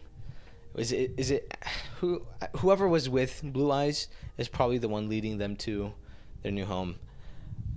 Arguably, because there's no other way they would have been able to even trek there. Anyway, so yeah, he hands Cornelius over to Lake. Lake's like, yeah, I'll take care of him. I love your son. He was a cool guy. Sorry he's dead now though, and I'm pretty fucked up by that too. So then Caesar, goes on his horse and gets on his way to the humans. He thinks he has some idea of where they are. The gorilla, as we see in the far back right here, before joining along Caesar, he said like, hey, my troops say he's here. And so Caesar goes that way. Not seeing that these are OGs, by the way. We got Rocket, Maurice, and the gorilla that I completely forgot his name. All three come back with him to help him out. Pretty cool. I love seeing these three working together, just bantering off each other. It's very cool. Every scene we get of them together is just, it's nice.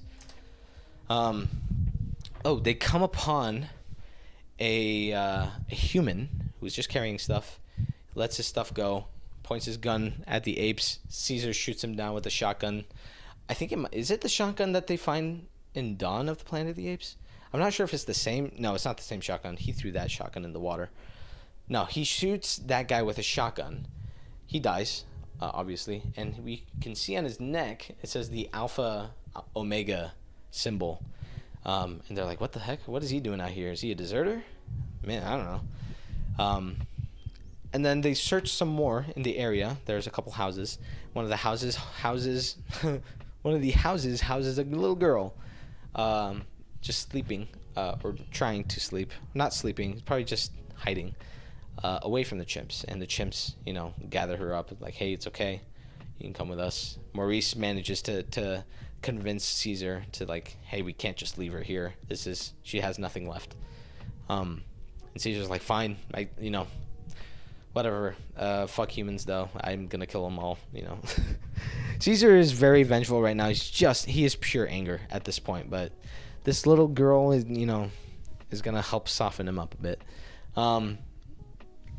As for why this little girl is here, you may think it's contrived, and you may think that even though she's there to soften up Caesar along this journey that he's about to make on revenge, it is explained why she is here, and we'll get to that why. Just remember that she was here with an Alpha Omega symbol, like tattoo guy, and she has some blood coming out of her nose. It's a little bit on her doll, so we'll get to it. Just remember, keep that in mind. I'm now that I'm looking at it, I'm not completely sure, but the green eyes might be focused on for a reason. I'm not sure if it's speckles in this scene, but it's probably on purpose that they give a good amount of attention to her eyes. Anyway, they gather along. I believe this is also a parallel shot from the OG Planet of the Ape movies. I just remember this shot specifically reminding me of the shot where the human finds out that he's still on Earth, but like way in the future. And I think like where that rock is, this rock right here, I believe this is like the Statue of Liberty in that shot. But this is still cool, just neat little transition shot. I just, the shots are very pretty in this movie. It's kind of seamless how, neo-realistic it looks. Not neo-realistic? Just realistic. Why am neo-realistic? Winter! Oh no! We are here now discovering Winter. Okay. Alright, strap in, boys. Winter is now a donkey. He was taken. No, not taken. He gave himself up to the humans. In this scene, we learn earlier, not in this scene, we learn earlier that Winter had betrayed the tribe. Essentially, he betrayed the tribe after after they captured those 4 prisoners, the 1 donkey and the 3 humans. It was soon after that where he was being talked to by, I think, either the humans or the donkey, that if he gave himself up, the humans would spare him. And if he told the humans where Caesar lived, they would spare him. And that's how we know that because of Winter, Caesar's son and wife are both dead. He says, "My son, my wife are dead." And Winter gets really upset at the fact, but then quickly becomes scared of what's about to happen to him next. And so just in this anxious state that he's in, Winter, can't help himself and starts just going, he starts going ape shit, to say the least. He does a couple like, ooh, ooh. I can't believe I just did that noise in my room. He does that a couple times, and it's getting louder each time. So they have no choice. Caesar and his gang has no choice but to hold him down, shut him up, hold his mouth, maybe clench his throat a little bit, and unfortunately, Caesar kind of exerts his rage a little too much and kills an ape. He kills Winter, and fucks with him. It's gonna fuck with him. He was really sad at this moment. It's not very telling in this shot, but when you see the scene, oof, is what you think. That was a pretty good oof. Koba. These movies, these last 2 movies, specifically this movie, way more so, are far more psychological in their storytelling.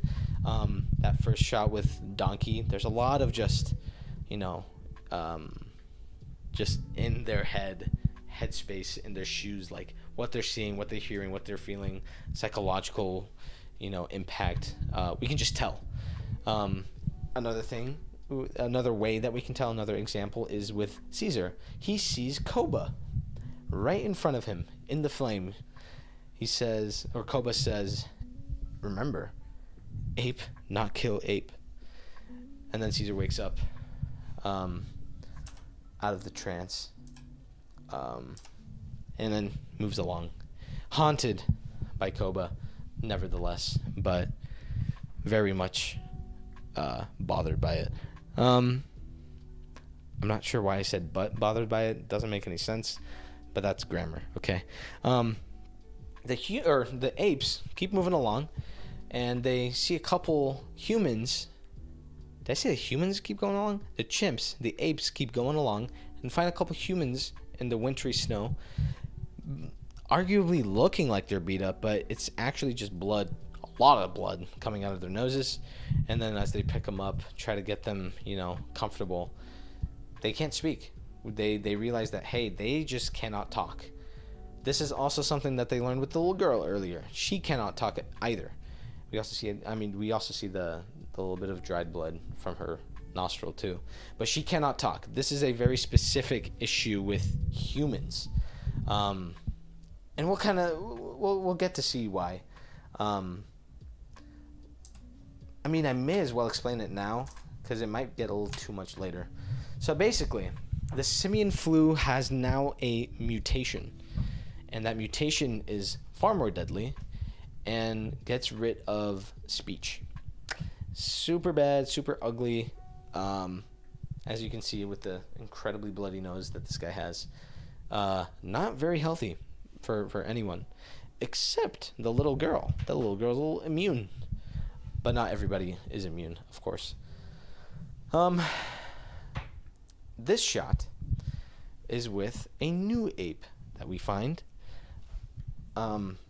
He had been living in this area for a while and is actually from the same zoo that Caesar escaped, the little monkey prison, right? He escaped from that same zoo, and he's thinking, damn, this guy might know a bit about the area. Caesar thinks, wow, I just cracked the fuck out of my back. Oh my god. Ooh. Let's see.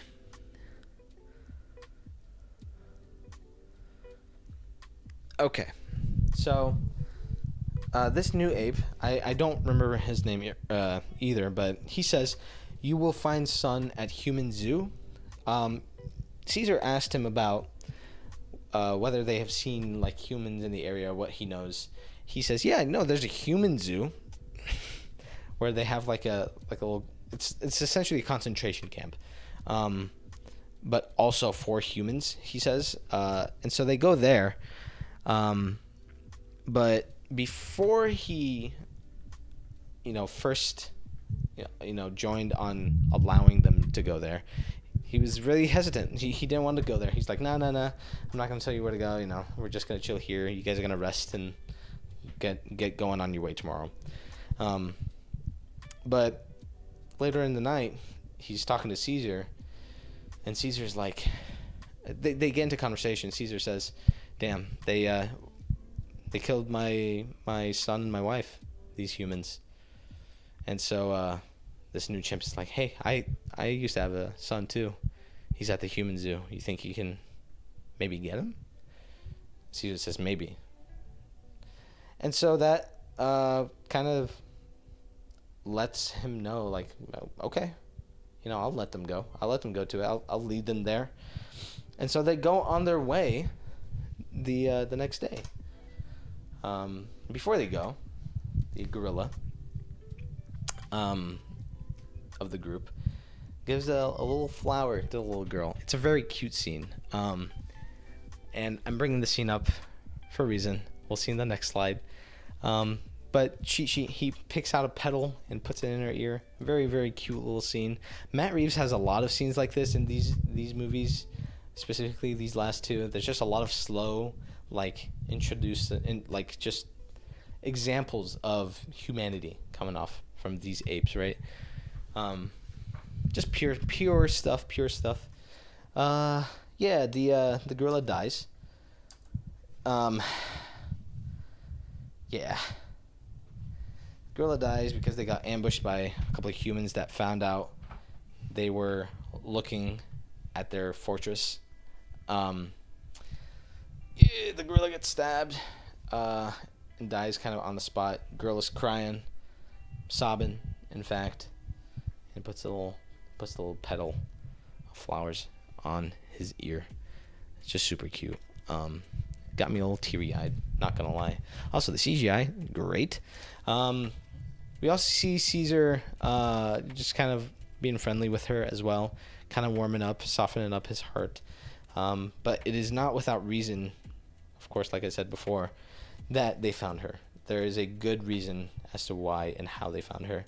There is a little bit of contrivance because they found her, but it was along the path that they were going on, and I'll get into it, okay?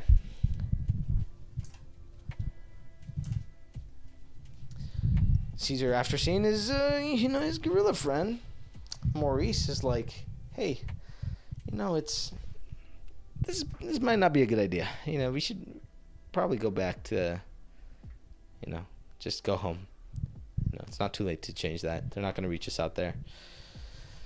But Caesar is just too vengeful right now. He has lost two of the most important things of his life. Arguably, his world is completely shattered.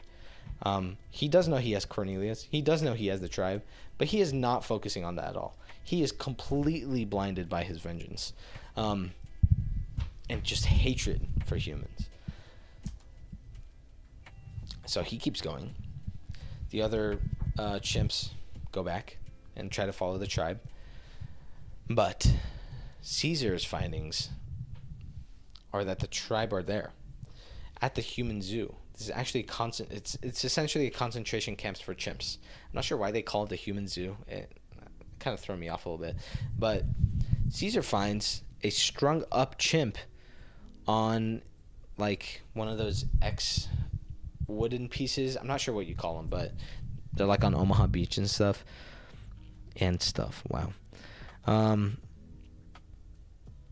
Let's see.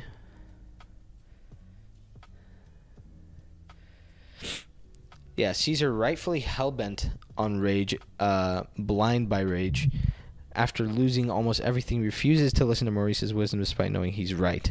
Caesar has seen too much evil by humans, also thinking that maybe Koba was right. This is kind of bringing up the idea that, Koba may have been correct.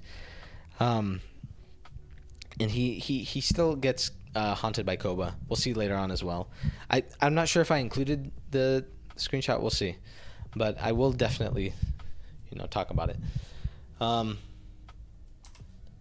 Going on, Caesar gets captured by the humans. And we get to see our first look at none other than Mr. Twinkie Lover. The Colonel. With the exchanging conversation that we see here, we can just tell Caesar is ruling by respect, loyalty, and with the idea or promise of justice. So strong, in fact, that his people will stand by him even when enslaved. Even when enslaved. Did they capture him here first? Yeah, so they capture Caesar, talk about him, or they talk to him like, damn, I was trying to get you. I'm sorry I killed your son. And he is actually sorry. This line, he says, I'm sorry. He is. He is probably actually genuinely sorry for reasons I will explain when it is revealed in the story as we are going in chronological order. His army comes out. He is shaven his head. Actually, let me just show that spot too. This was a trailer shot, I believe. It was very odd. This was a very weird thing to see in the trailer. Just seeing Mr. Twinkie Lover shaving his head outside in the wintry cold.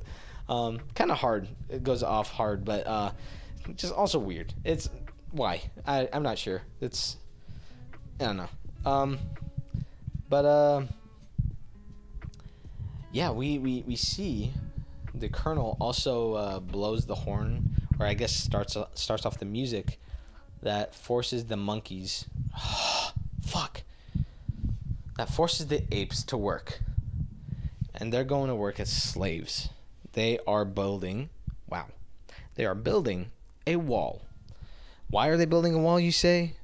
Well, we'll see in a second when it comes up. But basically, during the enslavement, there is an orangutan that is getting flogged by Donkey, the red-haired gorilla Donkey. And Caesar walked up kind of slowly, arguably, but like he walked up, he looked at it, he's like, that's enough, or like, get your hands off him, something like some hard shit. I think it was 2 words. I forgot what he said, but he stopped the flogging, and the other chimps just joined and started cheering. and started, getting riled up. And Caesar looked over to the colonel, and as they're exchanging looks, you can tell this is just a reaffirmation of what we already know. But Caesar is ruling by absolute respect and just trustworthiness about justice. Those are his people, cheering him on. I forgot to mention that when Caesar first arrived and got put into the jail along with his tribe was not having it. They didn't cheer him on. They didn't get happy when they were there. They were just, they were kind of done for the day. They hadn't gone through a lot of shit at that point. But seeing them cheer on Caesar as he's stopping this flogging is pretty cool. Just very poetic justice in it. Then he gets flogged, and by donkey as well. And that's the orangutan on the left. Very skinny orangutan. You know why? Because they have not had food or water since the tribe had gotten there. Yep, they have not had any food or water since they had gotten there. And it's kind of getting to them. It's pretty bad. This is something that he brings up. And then he gets strung up the same way he found his other brother strung up as well. And they leave him out there for the night. Donkey comes up to him, and Caesar talks to him like, hey, how much are they promising you? Do you actually think that they're going to let you go after we're gone? Do you actually think they're not going to kill you after we're done here? Really? You think that working with them is going to guarantee your life? He just questions him. It's really, damn, like you're getting deep into his bone, bro. Donkey cuts him down, says, hey, Colonel wants to speak to you. And then they talk. The Colonel and Caesar talk for quite a while, actually.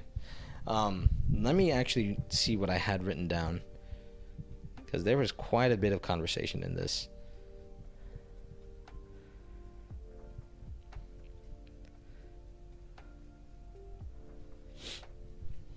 So, like I'd said again, the first time we see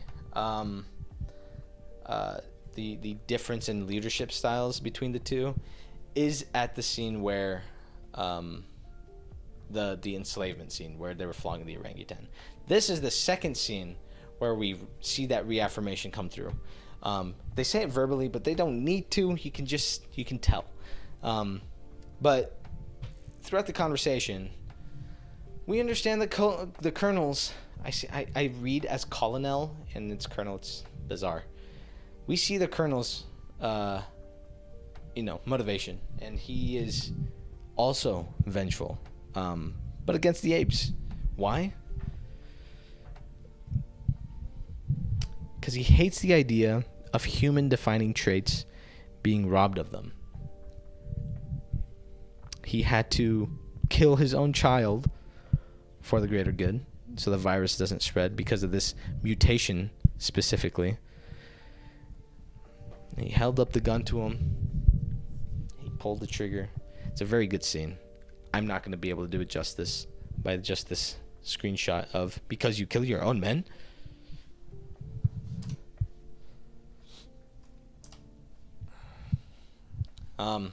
Caesar did offer peace, and instead of peace, they just opted to try and shoot them, try and kill them. And because of that, his wife and his son are both dead. But then the colonel gets into his motivation. This is where I get my notes from, right? The colonel goes into his motivation. He's saying, eventually you guys would replace us. Eventually. It's just a matter of nature. You guys are going to win. We're going to get eradicated by this virus that you guys started up. Which is actually kind of ironic because, we made you. You were made to bend physics. You were physics at the will of humans. He highlighted the irony, and he just stated the obvious of, yeah, you're gonna replace us. And then he talks about him killing his son. He had to pull the trigger, kill him right there. He also talks about earlier the fact that there were some people killed outside when Caesar and his company found them. He says, yeah, I had to kill them because they were going to spread the infection. And if they weren't going to kill them, I was going to kill them. And I did. And that's what he did. And that's also what we can learn comes from the little girl. Now with this information, we understand, okay, that dude that Caesar shot in defense, he was probably deserting because he had the flu and he didn't want to get shot. He wanted to go live with this little girl, maybe his daughter, I don't know. But they were both either kicked out, banished, or they kicked themselves out before they could get killed. So now we know where the girl came from. Ta-da! So it's not a contrivance that she is there. They wrote her in very, very well. Just along the track that they were on, they found many people, and she was just one of them. Cool.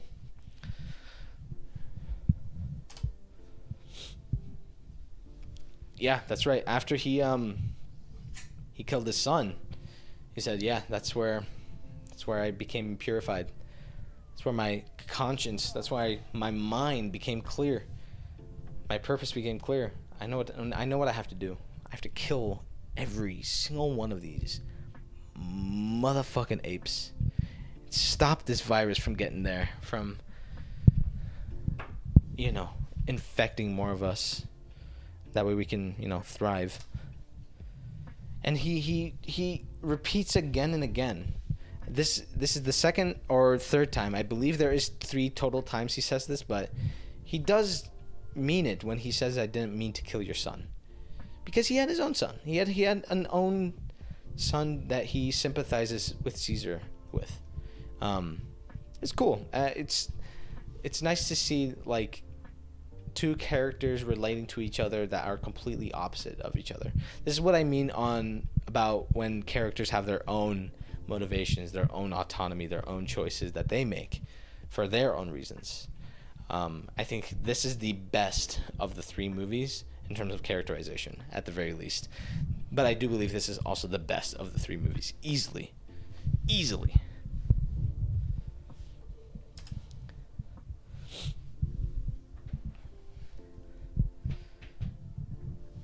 That next line, though. That next line just stacks on top of his character. Easily. It just slides right on top.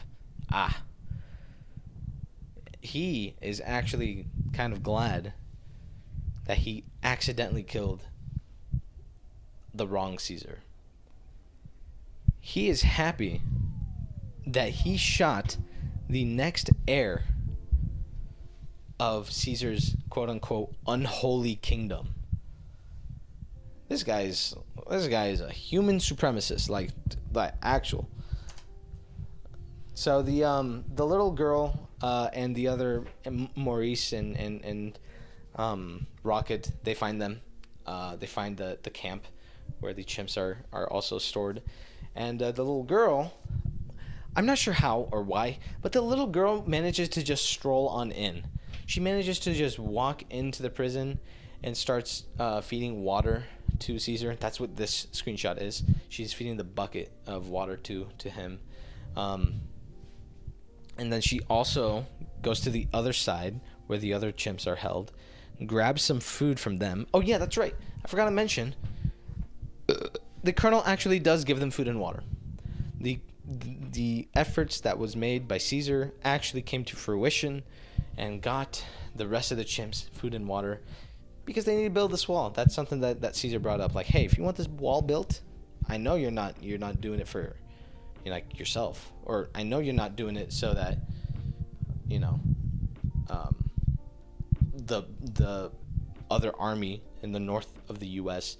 is coming, like, to stay here, that wall is for them. That wall is to fight against them. This is something that's also brought up in the Colonel's speech. There's a couple of things that I missed. Okay, I'm sorry. This is such an impromptu stream, and on YouTube too, so forgive me. But the Colonel also speaks about why he is building the wall. He's building the wall because he, pulling the trigger on his own men and his own son, was thought, pretty lowly about by his peers. Not only his peers, but his followers. One of the followers actually went up to, like, the North Army or whatever the rest of the army was, and said, like, they have medication for them. And what does the Colonel say? The Colonel says they hadn't learned from history. Now, I'm not sure if Colonel is anti-vax here. I'm not sure. But I'm pretty sure he's talking about how weak humans have gotten over the years and how much more alpha he is, just going bare bones and strong shit, and just, his mind is clear. His purpose is clear. He has one idea, not one idea, but he has one motivation, and he's going to do anything and everything to get it finished, to get it done. Oh, yeah. And this is her feeding Caesar with, I think it's rice grains or seeds of some sort. But it's nighttime, and the chimps were fed during the day. So that means that the chimps held on to Caesar's food up until the nighttime to give it to him. They didn't know how to give it to him, but, they saved him enough in order to make sure that he got some. Apes together strong. This is Rocket. So Rocket actually, along with Maurice and the new ape and the little girl, they found a tunnel, an escape tunnel, and then he got through. He managed to climb up into the tunnel went underground, and he popped up through the dirt and then got into the cell, and he's like, jail me. And so they did, and then they threw him into the jail. And he's like, all right, Caesar, yo, apes together strong. You ready to talk about how to get out of here? It was pretty cool. It's pretty cool and very optimistic, and when absolutely everything is dreadful. Oh, that's right. Koba also appears in this. He appears before this scene. Caesar is strung up on that X thing again, and Donkey pours the bucket of water on him, and it's ice cold outside, right in the middle of the night. Koba comes out before they throw Caesar back into his solitary confinement. Not solitary, his little cage. And Koba comes up to him and says, hey, let it go. All the apes are gonna die here. Like, it's over. It's over. Let them die here. And then that's when Donkey was actually revealed to be Koba, because Caesar is tripping out, and Donkey slices him down and puts him in his cage. The Koba scenes, just the psychological trauma that Caesar's having, very cool way to show that, with Koba coming back. And you can tell with the music, the shot composition, like the focus, for example, the camera focus on Koba, it signifies, like, damn, he is tripped out. This is in his head, but this is also just himself. A little psychological breakdown of Caesar. Pretty cool.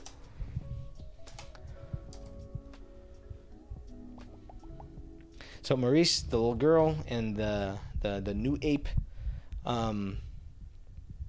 they're all figuring out just a way to get through the tunnel. They're informing how many chimps there are, how many adults, how many children. There's like 53 children and some 30-something adults. I'm not sure. I do not remember. But they get informed, and they have a plan to get out. One of the chimps throws literal shit at one of the guards. Pretty funny. Actually really gross. Like, actually really gross. Like, that's just disgusting. It made me cringe. And And so that guard comes in. He's like, who the fuck did this shit? Who did this? And so they manage to knock him out, take his keys, and unlock Caesar from his cage. And Caesar goes into the children's little cage and manages to hug Cornelius again. It's a very heartfelt scene, very cute moment. Just to see, somebody who's almost robbed of everything have a little bit of something left, something to hug. But yeah. So, take a drink. Caesar understands at this point that Koba, who haunts him, is actually just a reflection of his own mind. Caesar is too engulfed by his hatred for humans, the same way Koba was. And this is highlighted by the other chimps. Like, hey, you're sounding like Koba. Like, this is exactly what you fought against. Caesar says, I know. I am like Koba. That's the end of it. I want revenge. I want this evil, this hatred to be gone. I can't allow this to stand. And so he keeps going. He keeps on going. And as war ensues from the other humans, this is the North Army coming to attack and take back whatever the stuff that the Colonel took. The Colonel is also just bad guy to the North Army because, he's killing his people. And it's really fucked up. But Colonel is really cool. Very, very well established character with his motivations and stuff. Caesar comes up and he is ready to unleash on this guy. This guy killed his wife. This guy killed his son. He's responsible for killing other apes, tortured apes. He had no respect for Caesar. He had absolutely no respect for any chimps for just not feeding them or giving them water. And his entire motivation is to completely just torture chimps because he hates the simian flu and the mutation that's causing it. He shot his own son, and he's ready to fuck chimps up. I don't blame him. He's pretty well motivated. He's he has bad opinions, but the reasons are there. And so as Caesar is ready to pull the gun on this motherfucker, he realizes he's sick. He realizes that Colonel has the same illness that all the other people had. And it's just not the same. He is unarmed. He is not himself. He is completely robbed of what makes him human. And he can't, it's an awful sight to see. It's a very heartbreaking scene. You can see a tear on Caesar's eye right up here. You see a little tear flowing down as he realizes, damn, this is not the same guy. This is not who I'm trying to kill. But I'm going to go through with it anyway. And so he hypes himself up. He gets himself going. He gets blood pumping. He looks over and he sees the blood-riddled doll.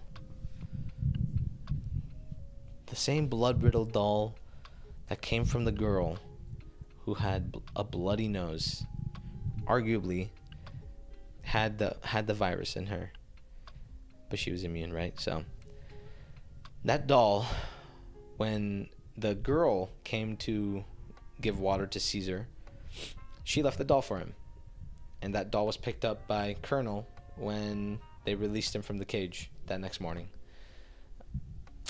Yep, and he got sick from the doll. Coughing up on the doll. You can see blood on it. It's kind of gross. But as he said before, he's not going to allow this virus to go anywhere. He cannot let humans be extinct from this world. He cannot let, as I quote, he says, we're going to be your cattle at the end of it. We are at the precipice, the turning point of human history. All of human history has led up to this. and I'm not gonna let it be killed off by a flu. Kind of relevant, oddly. He pulls the gun up to his own forehead, waiting for Caesar to shoot, knowing that Caesar's gonna have satisfaction out of it. He's just waiting for him to shoot. He's ready to die. Caesar's really trying to get himself going. He's really trying to just fuck you. But he can't. He can't. He realizes that he's not Koba. That he can't go against his own morals. He realizes that he's an unarmed man. He's helpless. And this is the same hatred that was torturing him in the first movie at the monkey prison. It's the same hatred that just infests people and gets war going. It's the same hatred that Koba had when he started the war with the humans and the chimps. That would have led to a new civilization had he not started the war. But Caesar left the gun for him. He left it on the table. Caesar respected him. He respected his choice. He understood that he had a mission for humans to survive. So he gave him the opportunity. He gave the colonel what no human had given him, the opportunity to let your race survive. He had to build it up from nothing himself, Caesar. But Caesar, when he has the ability to, will give the option to the humans. Pretty cool. Pretty uplifting Caesar moment. So Colonel grabs the gun and he shoots himself. But the war is not over. Caesar's still inside the camp. Everybody's escaping through the tunnel, however. Everybody's pretty much safe, aside from Caesar. Caesar has to blow up the entire fortress. The entire wall. And so he sees a gas tank. I'm not sure why there's a gas tank inside the facilities. That's a terrible idea. There's a leaking gas tank that's just leaking fucking gas everywhere. And he takes a belt of grenades and he runs over, and Donkey sees him. But before Donkey sees him, Donkey is seeing his own race, literal race, being completely eradicated, shot down by the humans that he's serving. He's seeing the rest of chimp civilization die in front of his eyes, and he is just watching. He turns around to grab the grenade launcher as his human commanded him to do so. And as he turns around, he sees Caesar running up on the tank full of gasoline with the grenades. He has a grenade in hand, about to pull the pin, and he gets shot right in the side with an arrow. And who's the guy with the arrow? This fuck. I hate this guy. I'm not sure why this guy's a character. I'm not sure why they give him so much screen time. He has no characterization. The only characterization we see of him is like, okay, hey, let's go to Caesar when the colonel is talking about how he killed his other men. He did think that the conversation was over, so he's like, okay, let's go. But he was saying it out of fear. He's like, oh, okay, let's go. Donkey blew him up. Let's go, dude. Donkey for the redemption arc. Holy shit. Donkey, we followed you from the beginning. You followed these guys because you thought that they were going to let you survive. They're going to let you live. But no, of course not. You're at the precipice of completely being eradicated alongside the humans that you're fighting with.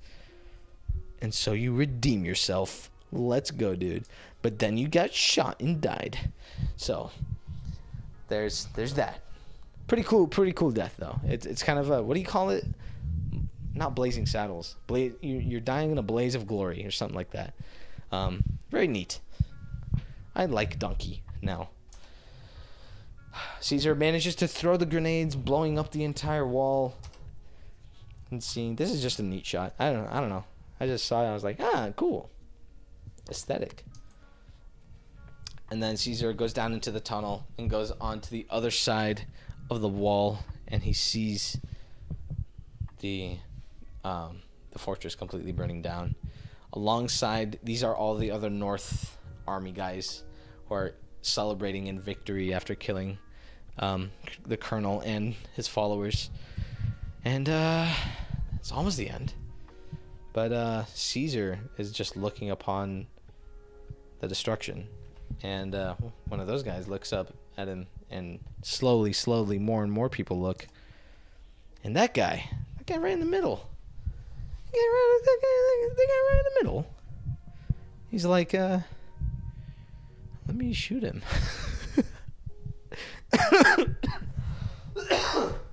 Because they are afraid of chimps more than the colonel.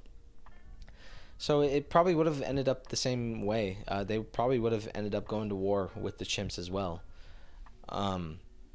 There could have been a moment of, hey, let us, thank you for helping us kill him. But, there's no time for that anyway, because there's an avalanche that's coming down. Oh, no.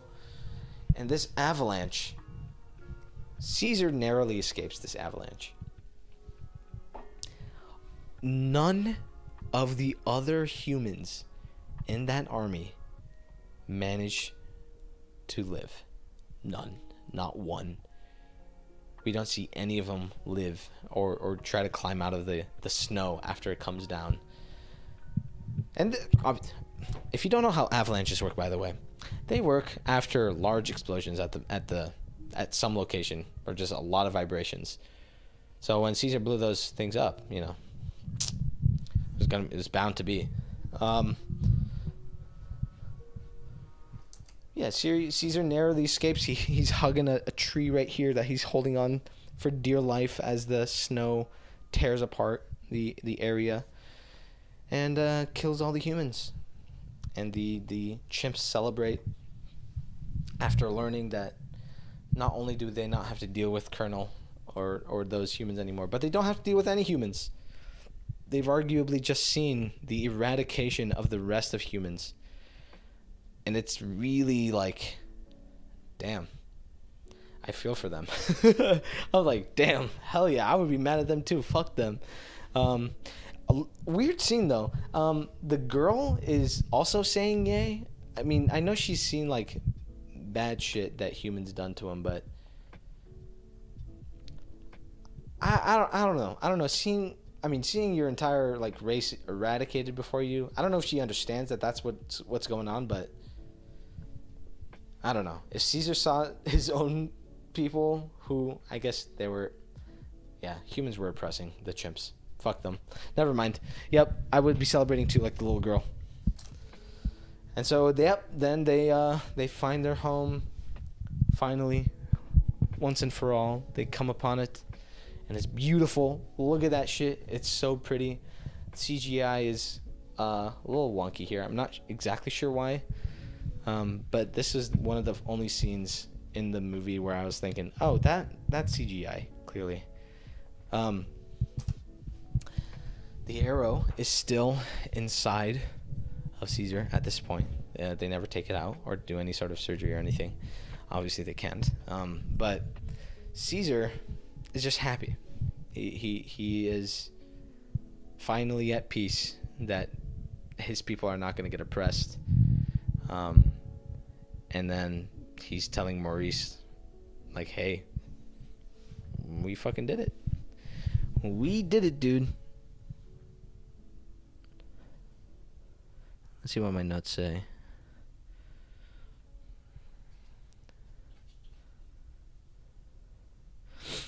So, they have a little bit of a talk. Just really grateful. And then Maurice says, hey, as Caesar is noticeably dying, and Maurice sees the arrow still kind of stuck in him, Maurice promises to teach Cornelius about Caesar,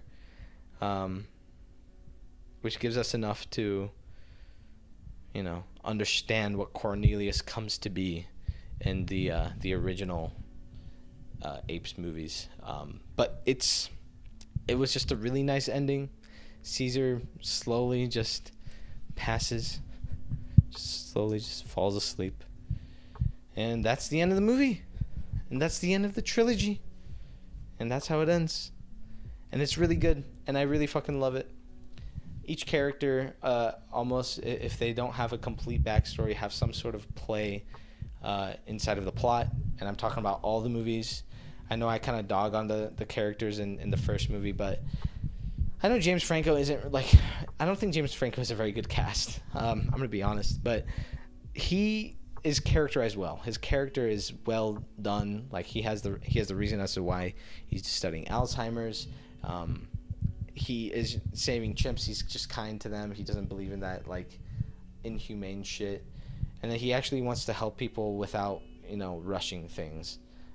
His dad, he had no choice on, but comes down to that. His dad is also a really, really good character.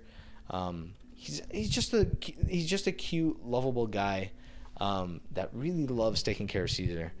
And the dynamic just between the two, it's sweet. Let's see. In Maurice, fantastic character throughout. He is the one that gives wisdom to Caesar without Caesar's asking or really just requirement of Maurice. Maurice is there for Caesar when Caesar is not doing right. When Caesar is unsure, Maurice is always the one to put him back on his ground. Like, hey, stand up right. Be a mountain with your pegs in the ground. That's a little Quran reference right there. Holy shit. But yeah, no, it's Caesar's obviously probably the best character. Clearly, just each movie he learns something else. But he also has morals that he is consistent with until he has to change it, obviously. With Kobe, he's the ape, don't kill ape kind of deal. And he learns that killing humans that was pretty drastic for him when he learned that the colonel did that. And it's, damn. But yeah, no, it's a movie about camaraderie, about tribesmen, about, brotherhood. And it's really awesome to see just these down in the dumps, treated like pieces of shit, and then seeing them come up to the top without any worry in the world left. Literally, actually no worry in the world left that they'll get oppressed again. Just an awesome story. And then how it leads into the old movies is pretty sick too. But yeah, I think is that it?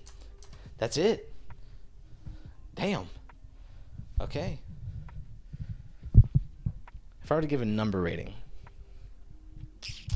the first one is probably now 5 is medium, okay? Anything below 5 is bad, anything above 5 is good. 5 is the balanced. It's equally good and bad. That's how I'm rating it. I would say the first one is a 7, solid 7, maybe a leaning to a 6, but I think solid 7 is pretty good. The main downside to it is it's a generic plot line. There's nothing too special that they do with it. No huge thematic through lines that are expressed. But a lot of good characterization, just feelings of damn, they're really doing injustice here, or damn, he really wants to fit in well. Just a lot of good examples of that. It's a good origin story, I guess, for Caesar. So yeah, I would say that's a 7. I'd say Dawn of the Planet of the Apes, that is probably one of the best ones, obviously. I mean there's 2 left.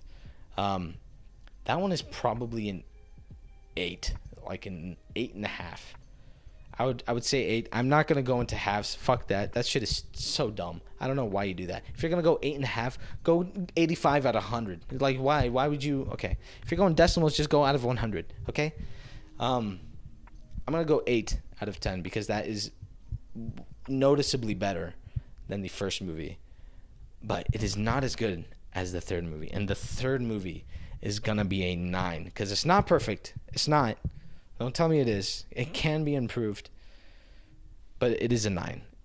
That, like, there are so many really great things that Matt Reeves does in that movie and the screenwriters for that movie do. It's actually incredible how well they do dialogue without any speaking. It actually blew my mind how many times I had to not rewatch a scene, but how many times I watched a scene and understood everything that each character is feeling or thinking without any dialogue being spoken. It was really remarkable. And they said in the CGI it's mostly in the eyes and the facial expressions that they had to speak to each other, because I mean apes don't speak to each other, but they also did sign language.